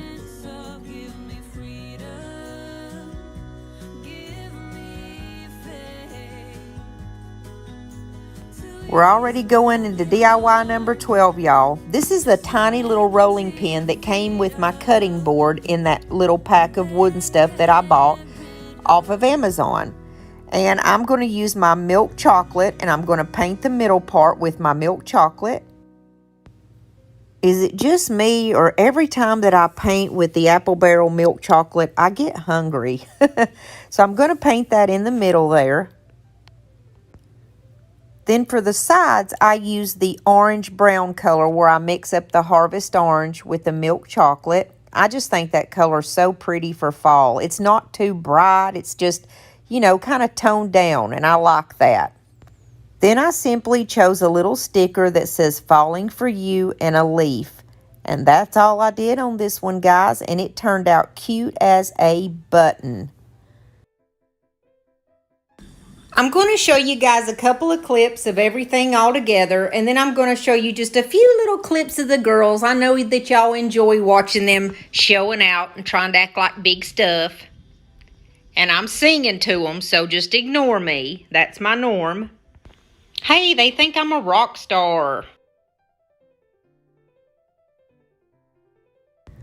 I hope you guys found some good inspiration today, and that there was a couple of these DIYs that you might like to try, and maybe to give you some ideas of some things. I tried to put some things in there that I haven't seen on trays before, and then of course a few of those are ones that seem to be on every single tray that you see.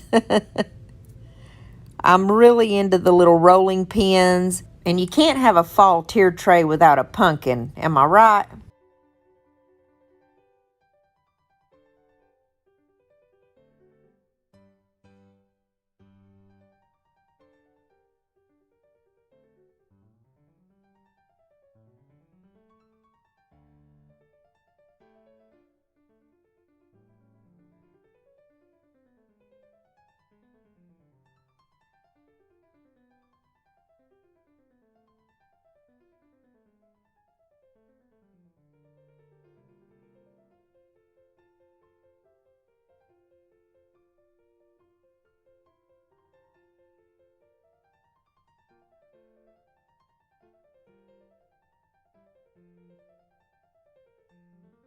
DIY number 1, we're going to make a beautiful sign out of a plastic placemat and a piece of foam core board. So I take my foam core board and I cut it out the shape that I need it. I want it to hang over just a little bit from the placemat. I've got some 5-gallon stir sticks that I picked up at Lowe's, and it's only going to take 4 of these. I've already cut them down with my circular saw to the size that I wanted, so it will fit right over the top of this. All I'm going to do is take these and stain them with my Waverly's Antique Wax. I'm going to rub it on with my paintbrush and wipe it right back off with a baby wipe.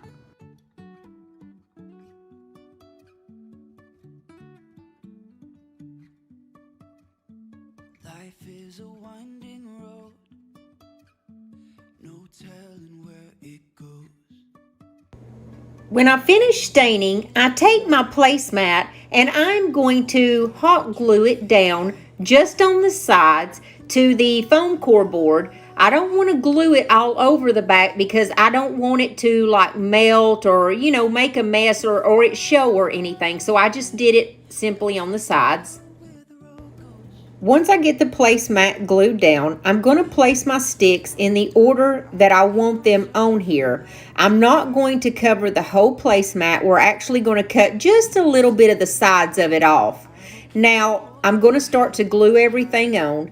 This placemat came from Dollar Tree last year, but I just about bet it's going to come back again this year. So just keep your eyes peeled because it's really pretty.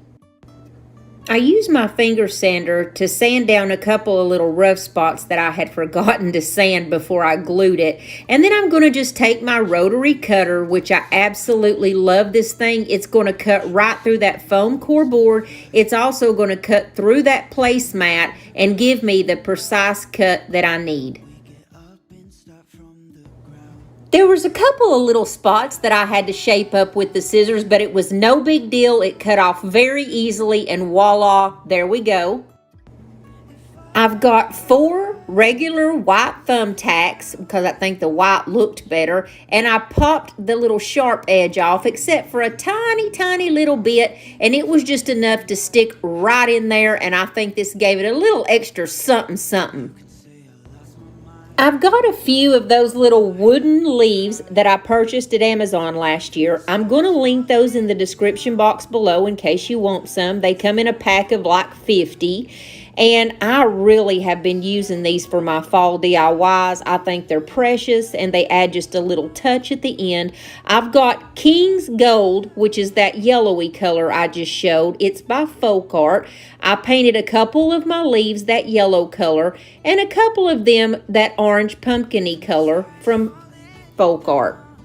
And that's it, guys. That's all I had to do. Can you believe it? This project is finished and I put a little hanger on the back.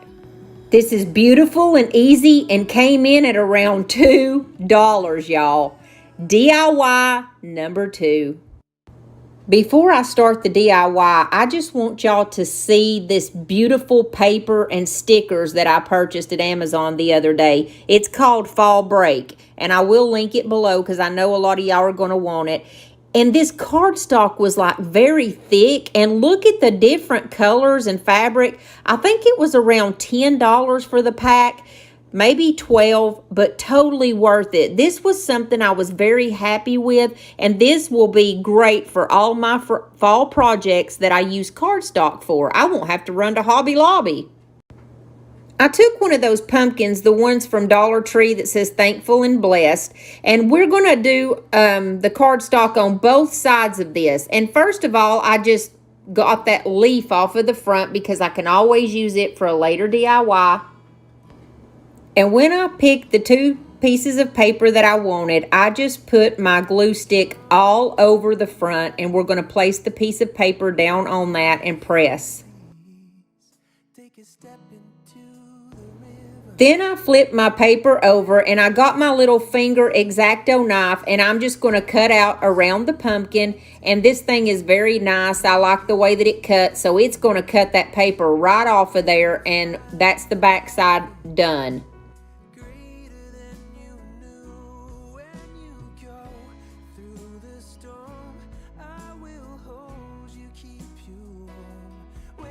Then when I finish with that side, I'm going to flip it over and do the exact same thing on this side. Look at this truck pattern, how beautiful this is, y'all.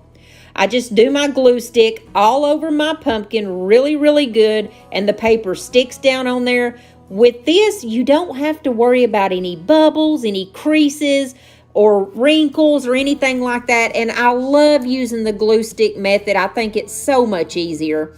I cut around my pumpkin with my little X-Acto knife and just pull the paper right off of there. Let the bridges burn. So come to the water.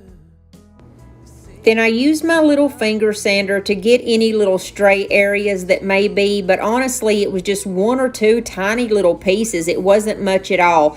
And if you just sand it off like this, it goes off perfectly. There will be no rips or tears or anything like that. It's just a perfect edge.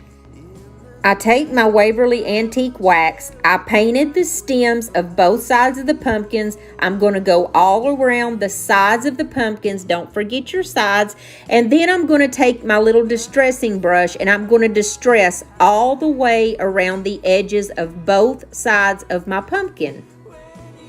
I have seen these all over Facebook. It's the little pumpkins that have two sides where you can flip it around and use either side. And I love the way these look.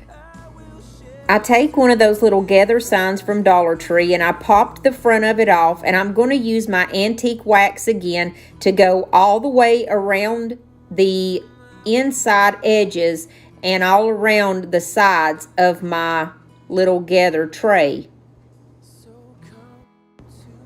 Then I wipe off the excess with a baby wipe, and I am going to paint the bottom part of the tray with Truffle by Waverly. Get down on your knees.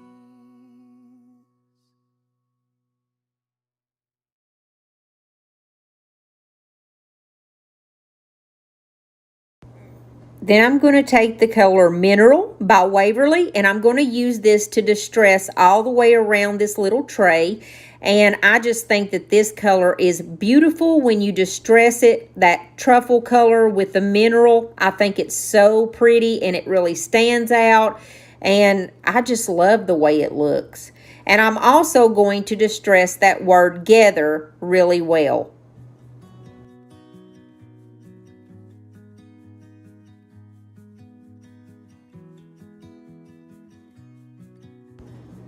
Then I take that small crate that comes from the Dollar Tree that has the stars on the side of it, and I'm going to put my Waverly Antique Wax all over it with my paintbrush and then just wipe the excess off with a baby wipe.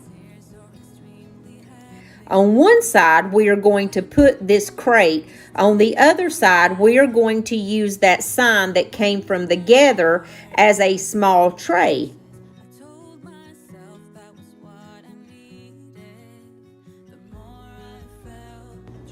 I take the Waverly chalk paint in Mineral, and we are going to distress this little crate with that. I also use Mineral to distress the stems of my little pumpkins on both sides. I'm going to take my little tray that I got from the Gather sign, and I'm going to glue that to the very front of the plaid side of my pumpkin.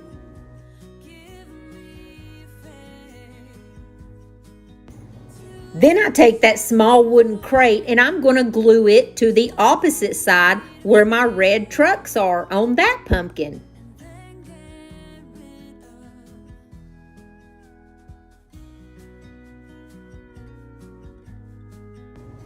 And I glue my Gather sign on the plaid side.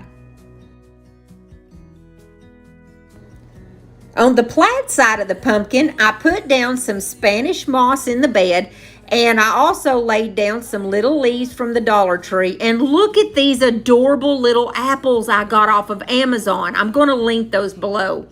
Also, I staged it with one of my little milk crates or milk cartons, milk jugs, that's the word I'm looking for. And I put a little bit of fall florals that I got from Amazon, and that's that side completed. On the little truck side, I put down some of the Spanish moss and a couple of little pumpkins and those little orbs that come from Dollar Tree and some more of the little fall leaves. And I think this is adorable. On one side we have little pumpkins, on the other side we have beautiful little apples. Nothing screams fall more to me than apples and pumpkins. And now we're going to make a messy bow. I took 4 of the different ribbons that came from Dollar Tree, and I'm going to cut them in about 4-inch sections, and I am going to cut them right down the middle because I don't want a big, thick, messy bow. I want it to be just a little bit thinner, so I just cut them in half. I also have some of the very thin 1-inch ribbon that comes from the Dollar Tree, about 3 different ones, and I cut that in about 4-inch sections also. And all you do is make an X, and then you're going to place one sideways, and then another X, and then place one sideways, and that's how you make your messy bow. Then I'm going to take my zip tie, go right around the middle, and pull it very tightly, and then cut the excess of the little zip tie off in the back. And that's my messy bow. Then I'm going to do the exact same thing on the opposite side, where I make an X and then I lay down straight across. And I just keep going until I run out of ribbon, guys. And then I'm going to take a piece of the red and white plaid, and I just kind of wrapped it around that zip tie, and I tied my zip tie, and that's going to be the other side. I'm going to have one messy bow on each side of the pumpkins. Then I just glued that on, and guys, this turned out so cute. You can flip it around and use it either way.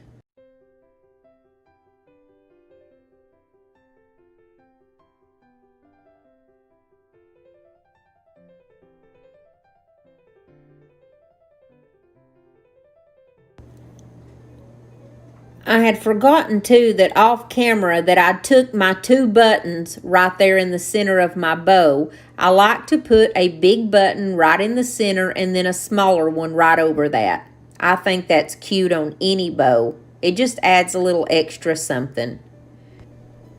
The hard part is figuring out which side you like best. I can't decide, guys. I think I probably like this side better just because I'm a big fan of the little red truck, and it's got pumpkins in the back of it, and then I stuck the pumpkins inside the little crate, and I think this is just adorable. I also took a couple of those little acorns that comes in the pack from Dollar Tree and throwed those in the little crate, and I also stuck one in the center of the bow on this side. I'm just so in love with this paper. I think it's beautiful. And there's the little acorn.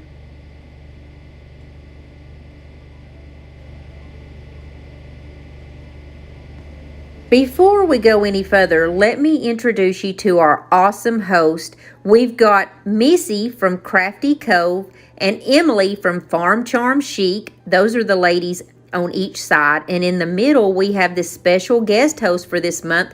Her name is Shannon from Shannon's Crafty DIYs.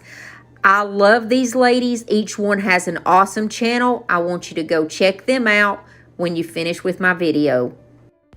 Also, if you haven't subscribed to my channel yet, what are you waiting for? Hit that little red subscribe button and that bell, and hit the word all so you can see all my videos when they come out. We would love to have you. But for now, let's jump on into DIY number 3. Okay, so I told a fib, but not on purpose. This is one that is not from Dollar Tree. This is going to be one that I got from the thrift store. So I just printed out on my computer. I looked up the Google free printable, and this just says pumpkins. It's a little red wagon that says radio flyer, and it's got pumpkins in it. And I absolutely loved this, so I'm going to cut this out. I have had this vase forever. My husband got it for me at Goodwill for $1.99, and it's orange. And when I looked at it, I thought, man, this is my perfect opportunity to use it for fall.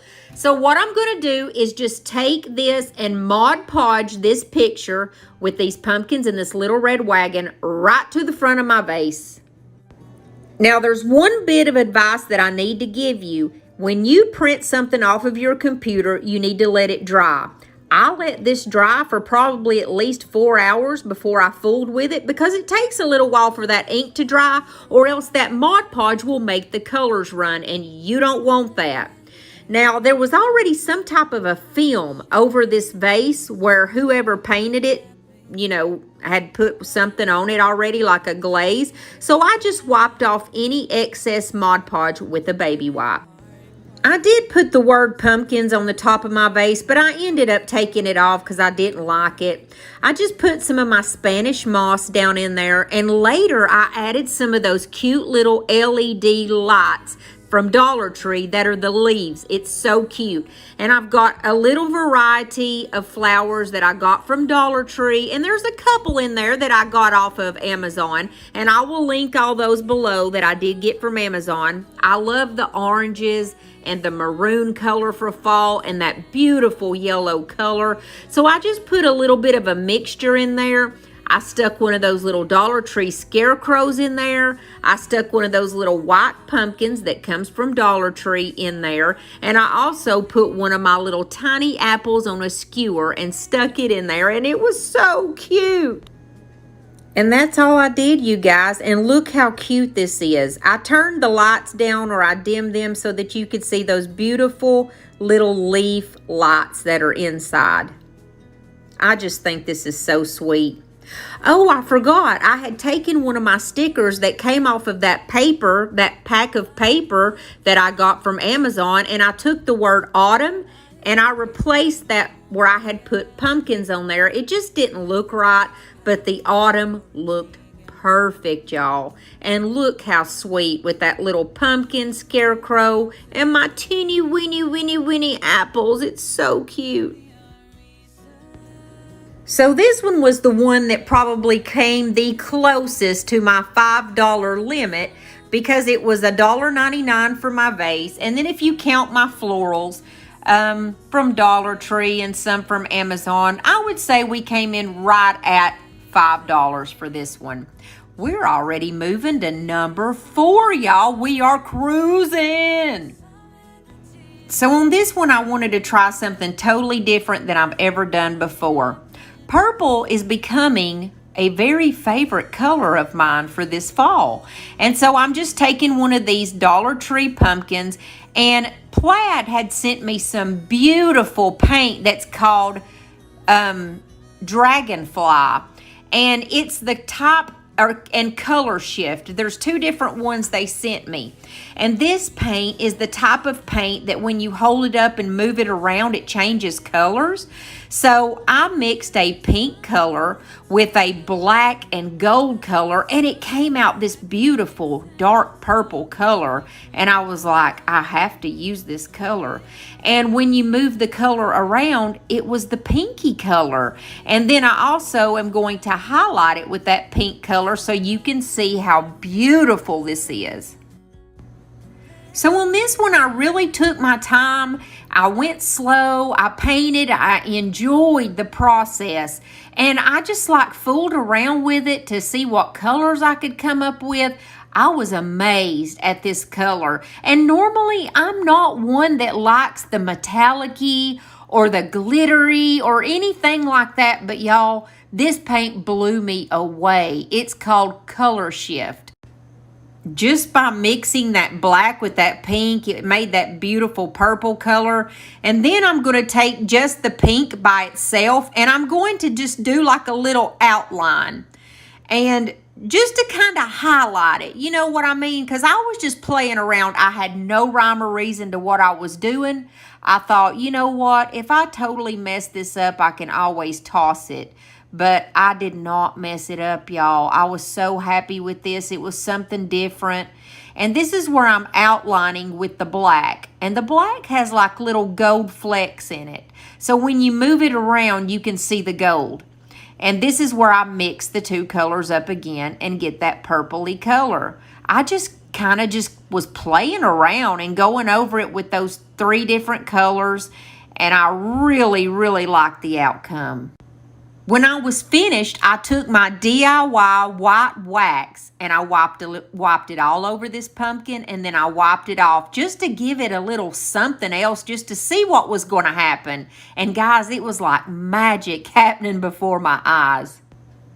I absolutely love when you have those little unexpected happy things like that happen in crafting. And I have this word thankful that came off of something else that came from the Dollar Tree. I don't remember. And so I went over it with a little bit of my black, and I'm just going to place that on my pumpkin. So I took this color shift again, and I wasn't sure what I was going to use at this point, but I took the purple one called Purple Haze, and I've got this cute little owl that I had bought in a pack of about 8 at Hobby Lobby a long time ago, and fall is the perfect time to use these. So I'm going to color him with my Purple Haze. And I glued him right underneath the thankful on my pumpkin. And I didn't really like the brightness of that purple, so I toned it down a little bit with that black gold color from Color Shift. I'm going to take one of those big wooden tags that come from the Dollar Tree, and this is called Marquee Love. I got this for 99 cents at Discovery Outlet, and I'm going to use this to go over the back of my tag sign.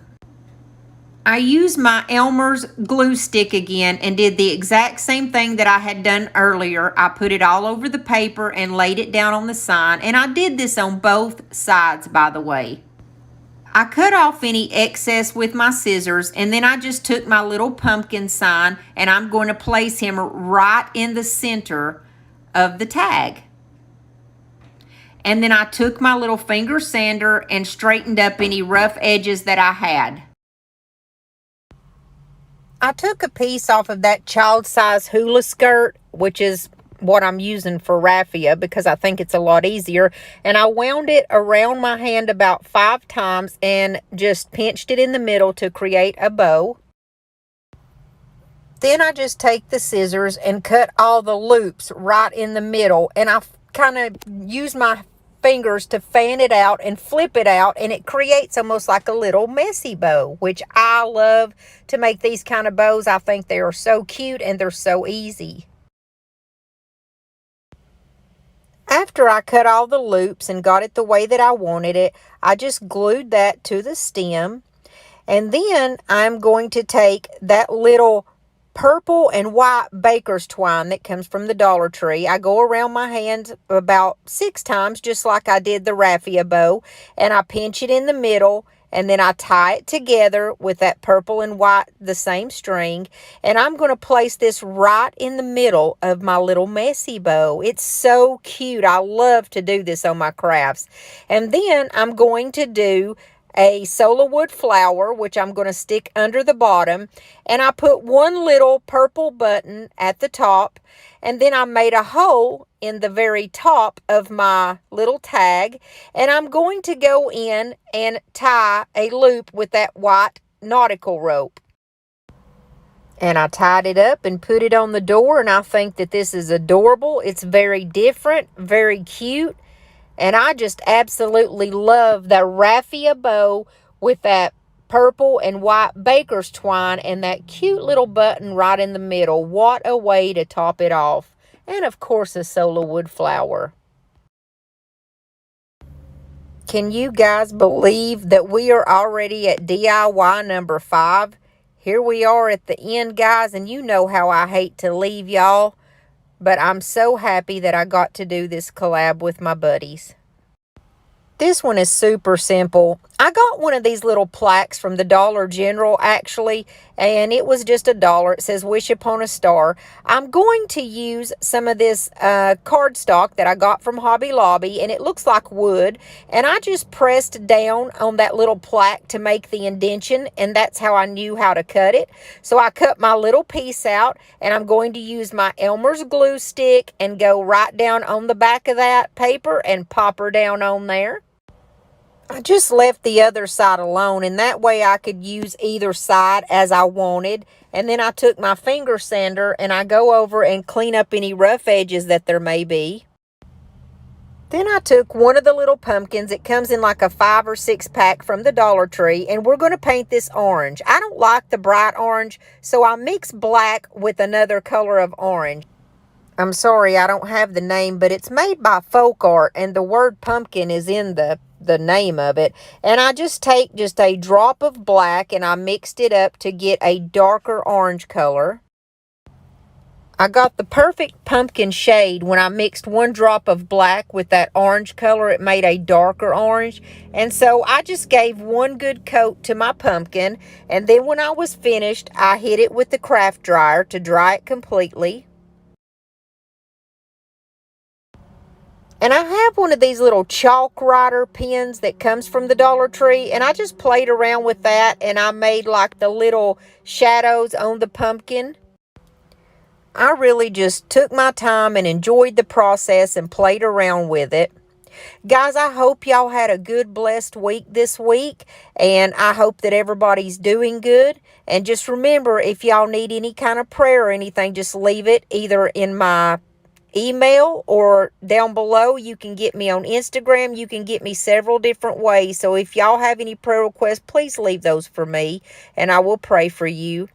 I took my black Arteza marker and I just wrote the word, "Hey, pumpkin." And I'm not the best at writing anything, trust me, but I want to try a little bit more using my handwriting and work at it to see if I can kind of hone in on that skill, you know.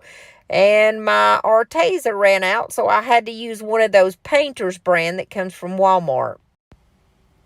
I took the truffle color by Waverly and I painted the stem the brown.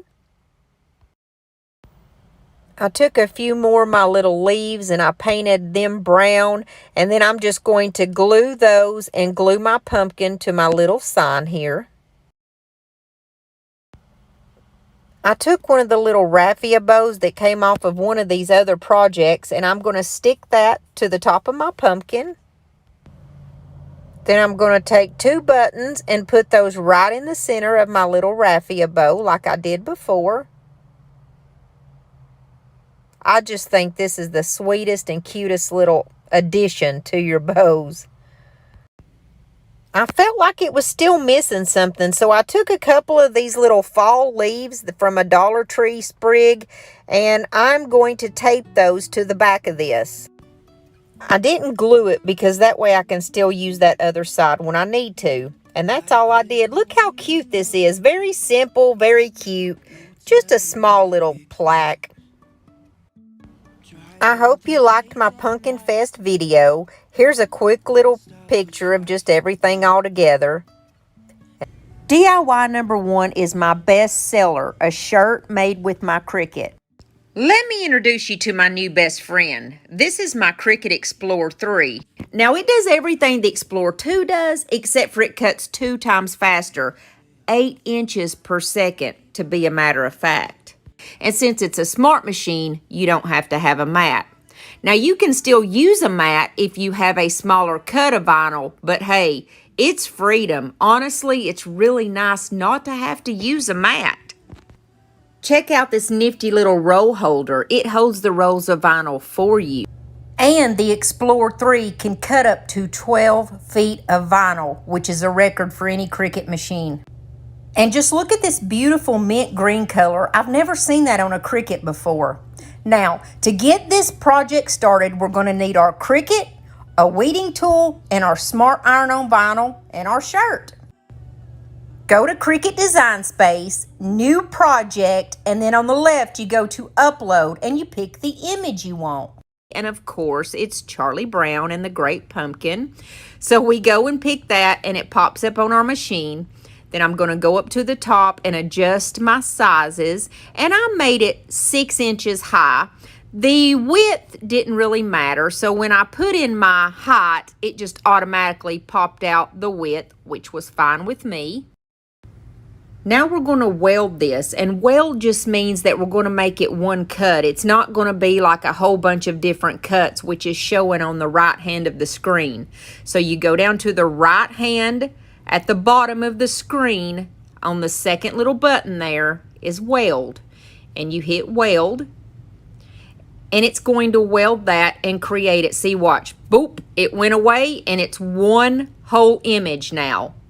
So now we're going to go over to our text button. And I couldn't think of any better text except for "We Believe," like "We Believe in the Great Pumpkin." The font I used is called Albertini Demo, and I'll put it in the description box below. I put in the word "we," and I just placed that at the top and moved it over to the middle of the image where I would like for it to go.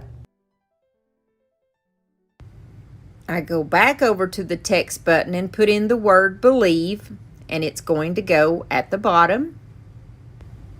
Now we want to make this one whole image too, where the words is married with the picture.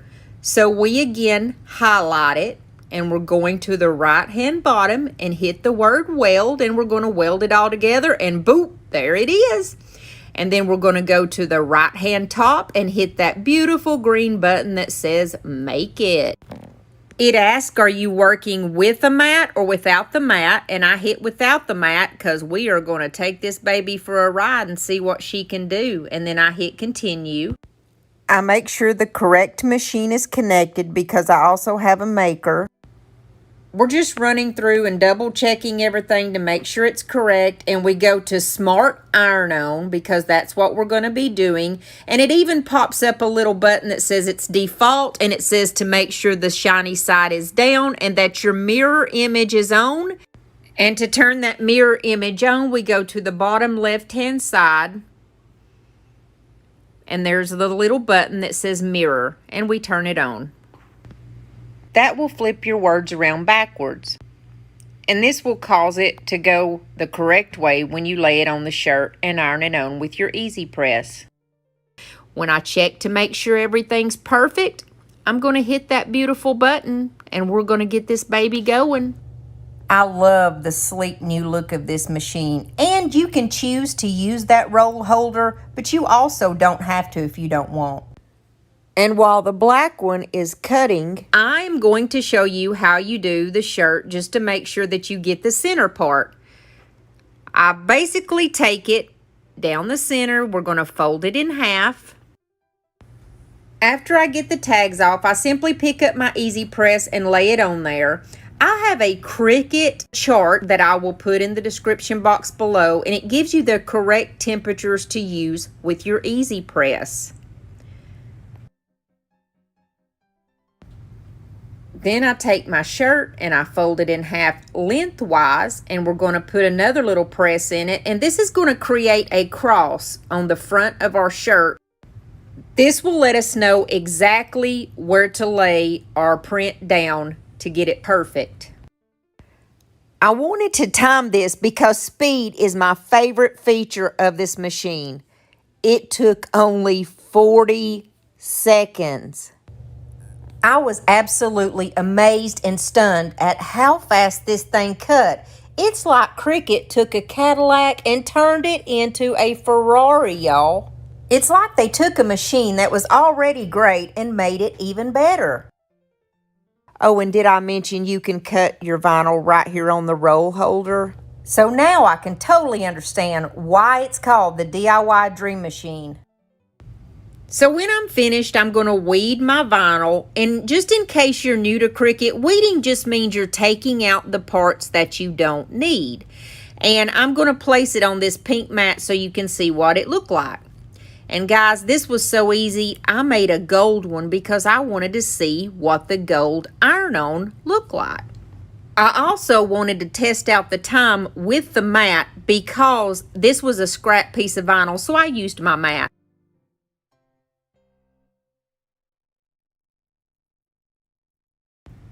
This one is for my gold glitter vinyl, so I'm just pressing the front of my shirt and getting my placement correct, and then I'm going to lay it face down. Then I look at my Cricut temperature guide, and it said to press it at 3:30 for 30 seconds. Then I simply pull this up very slowly and I'm finished. And I'm not kidding when I say this is the first time that I ever made a shirt. And with this Cricut Explore 3, it made it so easy. And I am so thankful to Cricut for partnering with me today and for giving me the opportunity to show you guys this amazing machine.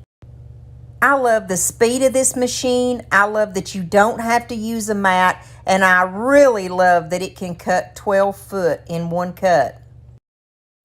My Explorer 3 made this so quick and easy to do. I've already got an order for 10 of these shirts at $20 a piece. And I've had tons of people stop and ask me where I got my shirt at. And I'm like, I sell these. So yeah, you guys, these are a big selling item.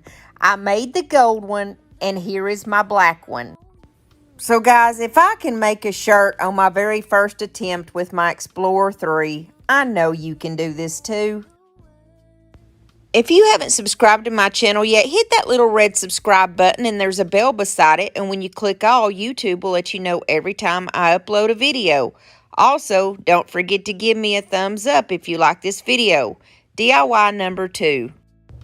We're going to make a cute little light up shadow box. We're going to use this shadow box from Dollar Tree, a wooden ghost, and buffalo check paper. So I opened my shadow box up and it's got writing on it. So we've got to use some alcohol to get that off. And most of the Dollar Tree's writing is on the inside of the glass. And so all you do is use your cotton ball and some alcohol to get that off.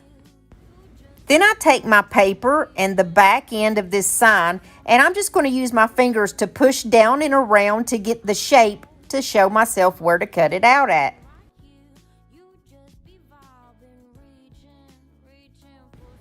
I take my glue stick and smear it all over the back and then we're just going to turn it around and put it down on the backing. I take my favorite little finger sander and I always have these linked in my Amazon store because everybody asks me about them and I'm just going to sand off the sides. I'm going to take my home decor white chalk paint and I had to thin it down a little bit with water and I'm just going to paint my ghost with just one coat. Then I take a thin black ribbon that I got from the Dollar Tree. It's the gross grain ribbon. And I'm just going to make a simple shoestring knot. And I'm going to tie it in the center. This is going to be a hair bow for my little ghost girl.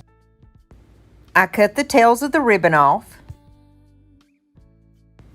Then I just glue it to my ghost, kind of catty-cornered. I use my black chalkboard paint from the Dollar General and I'm just going to go all around my ghost with my little chippy brush.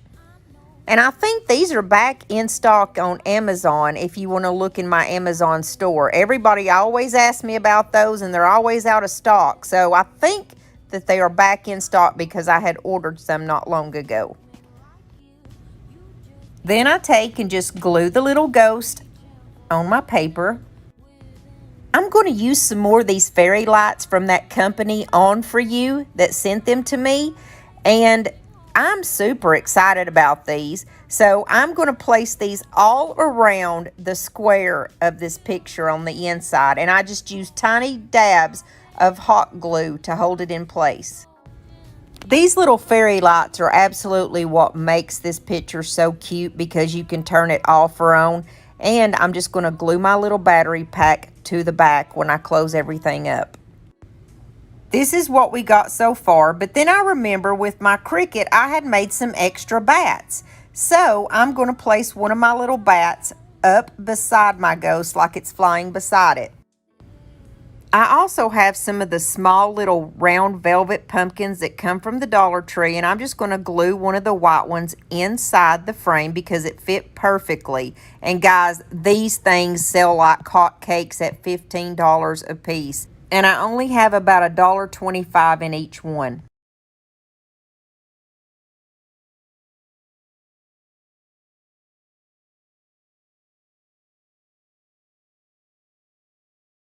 DIY number 3. Have y'all seen these new beautiful plates from the Dollar General for only $1? And I'm going to use a silk screen that I got offline, and it says, "Meet me at the pumpkin patch." This is so cute. I'm just going to cut each of the words off because it's easier for me to apply it that way. Then I put it the way that I want it on my plate. Then I just laid it down, and I chose to use the white colored paste. It's always the most satisfying part when you can pull that off and see those beautiful crisp letters. The next words I use are at the. And by the way, these sell really well too. A lot of people like to put plates in their curio cabinets or their china cabinets. Now I'm just mixing up some regular acrylic paint in the color Vivid Orange with some of the black paste that goes with these silk screens. And I'm going to do pumpkin patch with that orange color. And it has streaks of black in it, which made an awesome effect. And then I laid the stencil of the truck down. And the truck has little pumpkins in the bed. I did my pumpkins in the orange, but I wanted to do my truck in the Nantucket blue color, and it turned out beautiful. So then I'm just going to take a couple of sprigs of some leaves that I have. I glued those to the upper right-hand corner of the plate, and then I took one of the little pine cones that I had cut in half with my skill saw, and I placed it right over top of the leaf. Then I placed one more leaf right over that top one because I felt like it needed a little something extra. And then I took my jute twine and I wound it around my fingers 5 times and then pinched it in the middle, which makes like a little finger bow, and I tie it in the center. And I take my scissors and I cut all of the loops because that way I call it like a little messy bow, it kind of looks like. This is just how I like to do my bows. I think they're cute like this. And then I'm going to take one of those little wooden leaves that I got off of Amazon. I will link those in my Amazon store. I used Vivid Orange, and then I placed it right on that bow and then placed that right on the pine cone. And then I burn off any fuzzy. I took one single rogue flower that was wandering around, a little orange flower, and put it on the right-hand side of the pine cone to complete it. And these sell for $12 to $15, like crazy.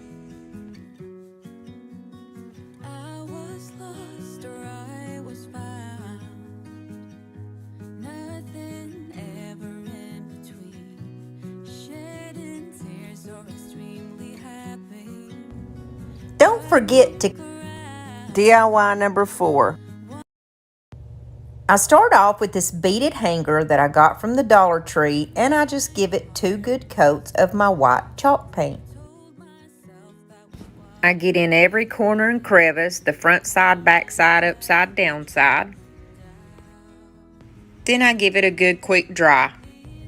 Then I just take the back off, and to save me from having to take all of those beads off, I just painted them right there with my Waverly Antique Wax.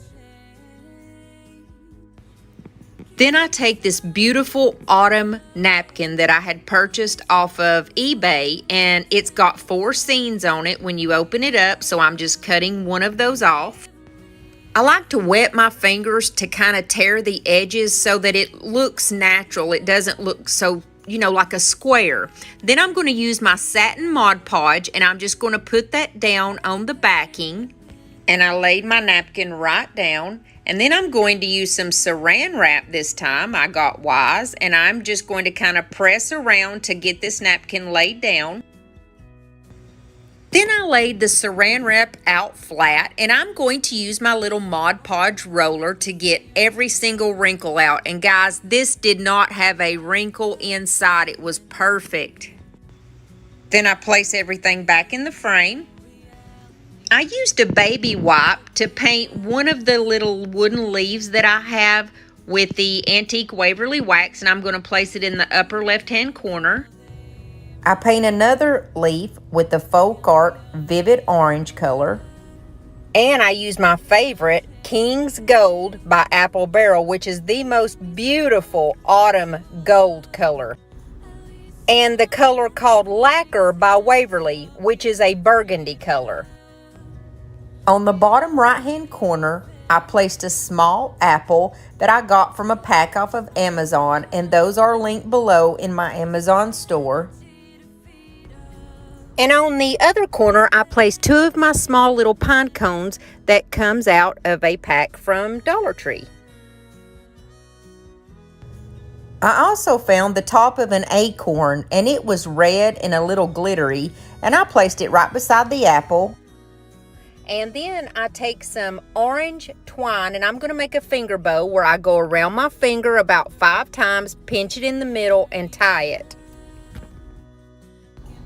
Then I simply just cut all the little loops to where they're open, and I'm going to do the exact same thing with some orange and white striped ribbon that I have from the Dollar Tree. I go around 5 times, pinch it in the middle, and tie it off.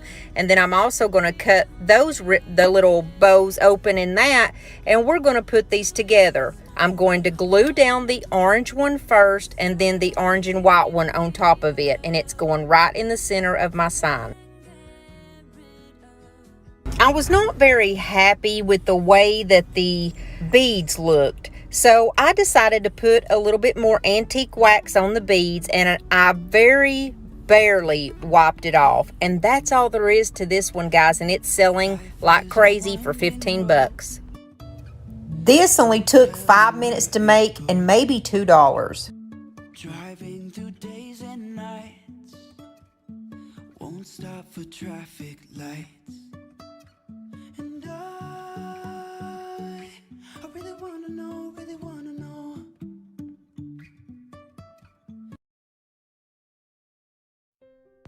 And now our last project for the day. This is DIY number 5. And I did say this is Dollar Tree, but I had forgotten that I did get this vase at a thrift store. It's like a flower planter.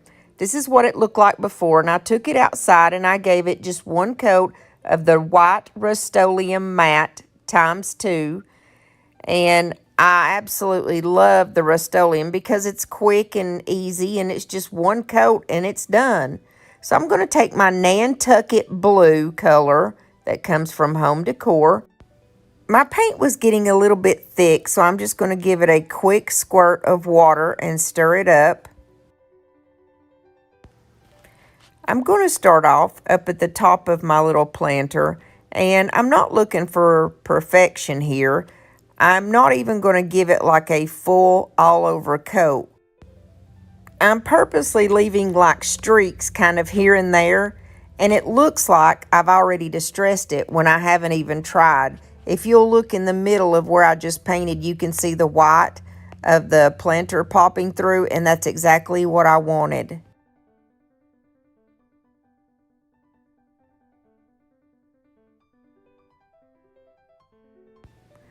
I hope you guys have enjoyed the video so far. And when I'm finished with this DIY, I have just a little bit of footage from the Squawk Squad for this week. When I got down to the diamond shape, that pattern was raised, which was beautiful because when I ran the paint over it, look how it looks like I've already distressed it, and I haven't even done so yet. It just turned out so beautiful. After I give it a quick dry, I'm going to use my Waverly Antique Wax to just distress this a little.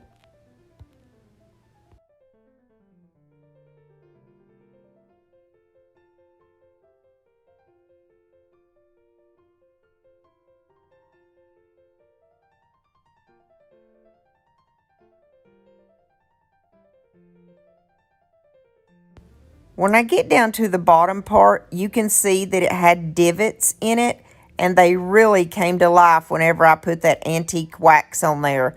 And then in the diamond area, the little diamond shape area, I really went hard with it. I started putting a whole lot there, and because I wanted a lot, I wanted it to look old and distressed. And then I just kind of wiped some things off with my paper towel. As I was rubbing it with the paper towel, a lot of that white came shining through, and it just made it so beautiful. I'm going to take a piece of the floral foam from Dollar Tree, and I'm going to cut 2 small squares off of it, and they're going to go down in the bottom part of the planter to hold our flowers. Then I just take some of that Spanish moss and I'm just going to put it right on the top and kind of tuck it down around that floral foam. Then I start with my florals. I've got these burnt orange color eucalyptus that I got from Amazon, and they're in my Amazon store below.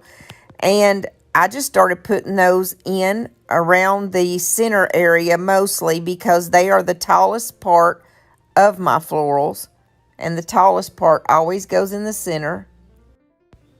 Then I've got these beautiful magnolias that came from the Dollar Tree, and they're kind of like a orangey cream color. And then I have some cream color marigolds from the Dollar Tree, and I'm just going to add those in, a couple here and there. And finally, I have the most beautiful bouquet that I got from the Dollar General for $3, and it's kind of a burnt orange color. It's the prettiest color, and they have wire around them. So what I did was just clip those off. I'm going to put a couple in the front and then just one or two here and there so that it will all combine and look right.